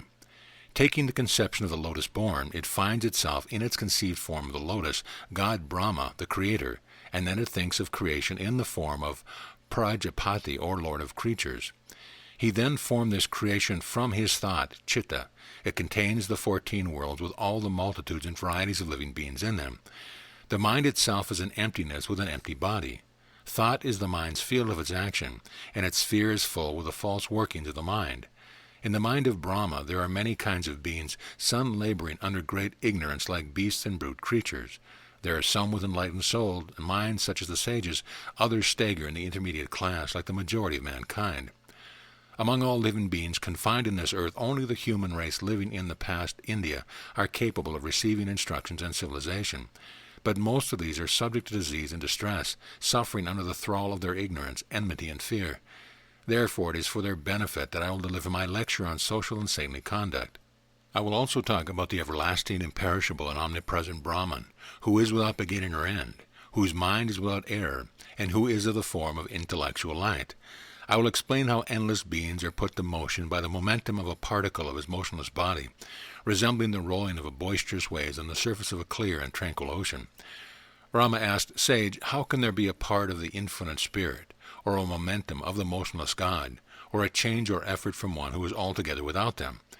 Vasistha replied, It is the usual and current mode of expression both in scripture and language, for people to talk in terms of, all this is made by or come from him, but it is not so in its real and spiritual sense. No change or partition and no relation of space or time bears any reference to the Supreme, who is unchangeable, infinite, and eternal. There is no appearance or disappearance of him at any time or place, who is ever invisible everywhere. There never was, nor can there ever be, any way of representing the incomprehensible except by symbolical expression. Therefore I have made use of words that are used in common speech. Whatever words or expressions are used as symbolic of some sense, whether they express produced form, taja, or change of the same, tanmaya, the same should be used in that sense all along. It is taja when we say fire proceeds from fire, meaning the mundane Brahma comes out of the spiritual Brahma. Here fire is symbolical of Brahma in the world. It is tanmaya in the expression Brahma is the producer and produced, meaning the identity and transformation of the Creator to the creation. The first expression is applied to the world as proceeding from Brahma, but the other expression, that of the producer and produced, also means the creative power which made the world. The expression, this is one thing and that another, idam anyat, is false. The difference is verbal and not real because there is no proof of it in the nature of God, which is one and all. The mind, by reason of its birth, taja, from Brahma, possesses both the power and intelligence of his consciousness, and is enabled to accomplish its intended purpose by means of its intense application. To say that one flame of fire produces the other is mere word dispute. There is no truth in this assertion. That one produces the other is also false reasoning, because the one Brahma, being infinite, could produce no other thing besides reproducing himself. It is the nature of argument to contradict each another by replies and rejoinders, but it is not right to defeat an adversary by false reasoning. The learned know Brahma as the ocean rolling in its endless waves, and significant words and their meanings go together like Brahman and his creation. Brahman is consciousness, Brahman is the mind, Brahman is intelligence, and Brahman is substance, vastu. He is sound, he is understanding, and he is in the principle of things. The whole universe is Brahman, and yet he is beyond all this. In reality, the world is a nothing for all this Brahman alone. This is one thing, and that is another, and this is a part of the great soul, are all contradictory assertions of ignorance. No words can express the true nature of the unknown. The spirit rises as the flame of fire, and this flame signifies the mind. Its tremor signifies the fluctuation of the mind, which in reality is not the case, there being no rise or fall of the divine mind. It is untruth that wavers and equivocates in double meanings. It deviates from the truth as a defective eye sees a double moon in the sky. Brahman being all of himself and all-pervading and infinite of his own nature, there can be no other thing beside himself, and anything that is produced of him is likewise himself. Beside the truth of the existence of Brahman, there is nothing which can be proved as absolutely certain. It is a scriptural truth that says, truly all this is Brahman. This also must be a conclusion which you will arrive at by your reasoning, and which I will propose with many examples and teachings in the book of Nirvana, Liberation. The single question raises many things of which you are ignorant. You will come to know fully in the future, and your questions on this subject will be dispelled. Unreality having disappeared, reality appears to view. Just as the darkness of night being dispelled, the visible world comes to sight. The spacious world which appears to your false sight will vanish, O Rama, on your attainment of the state of calm stillness. False appearances must disappear from your vision as soon as the light of truth comes to dawn upon your soul.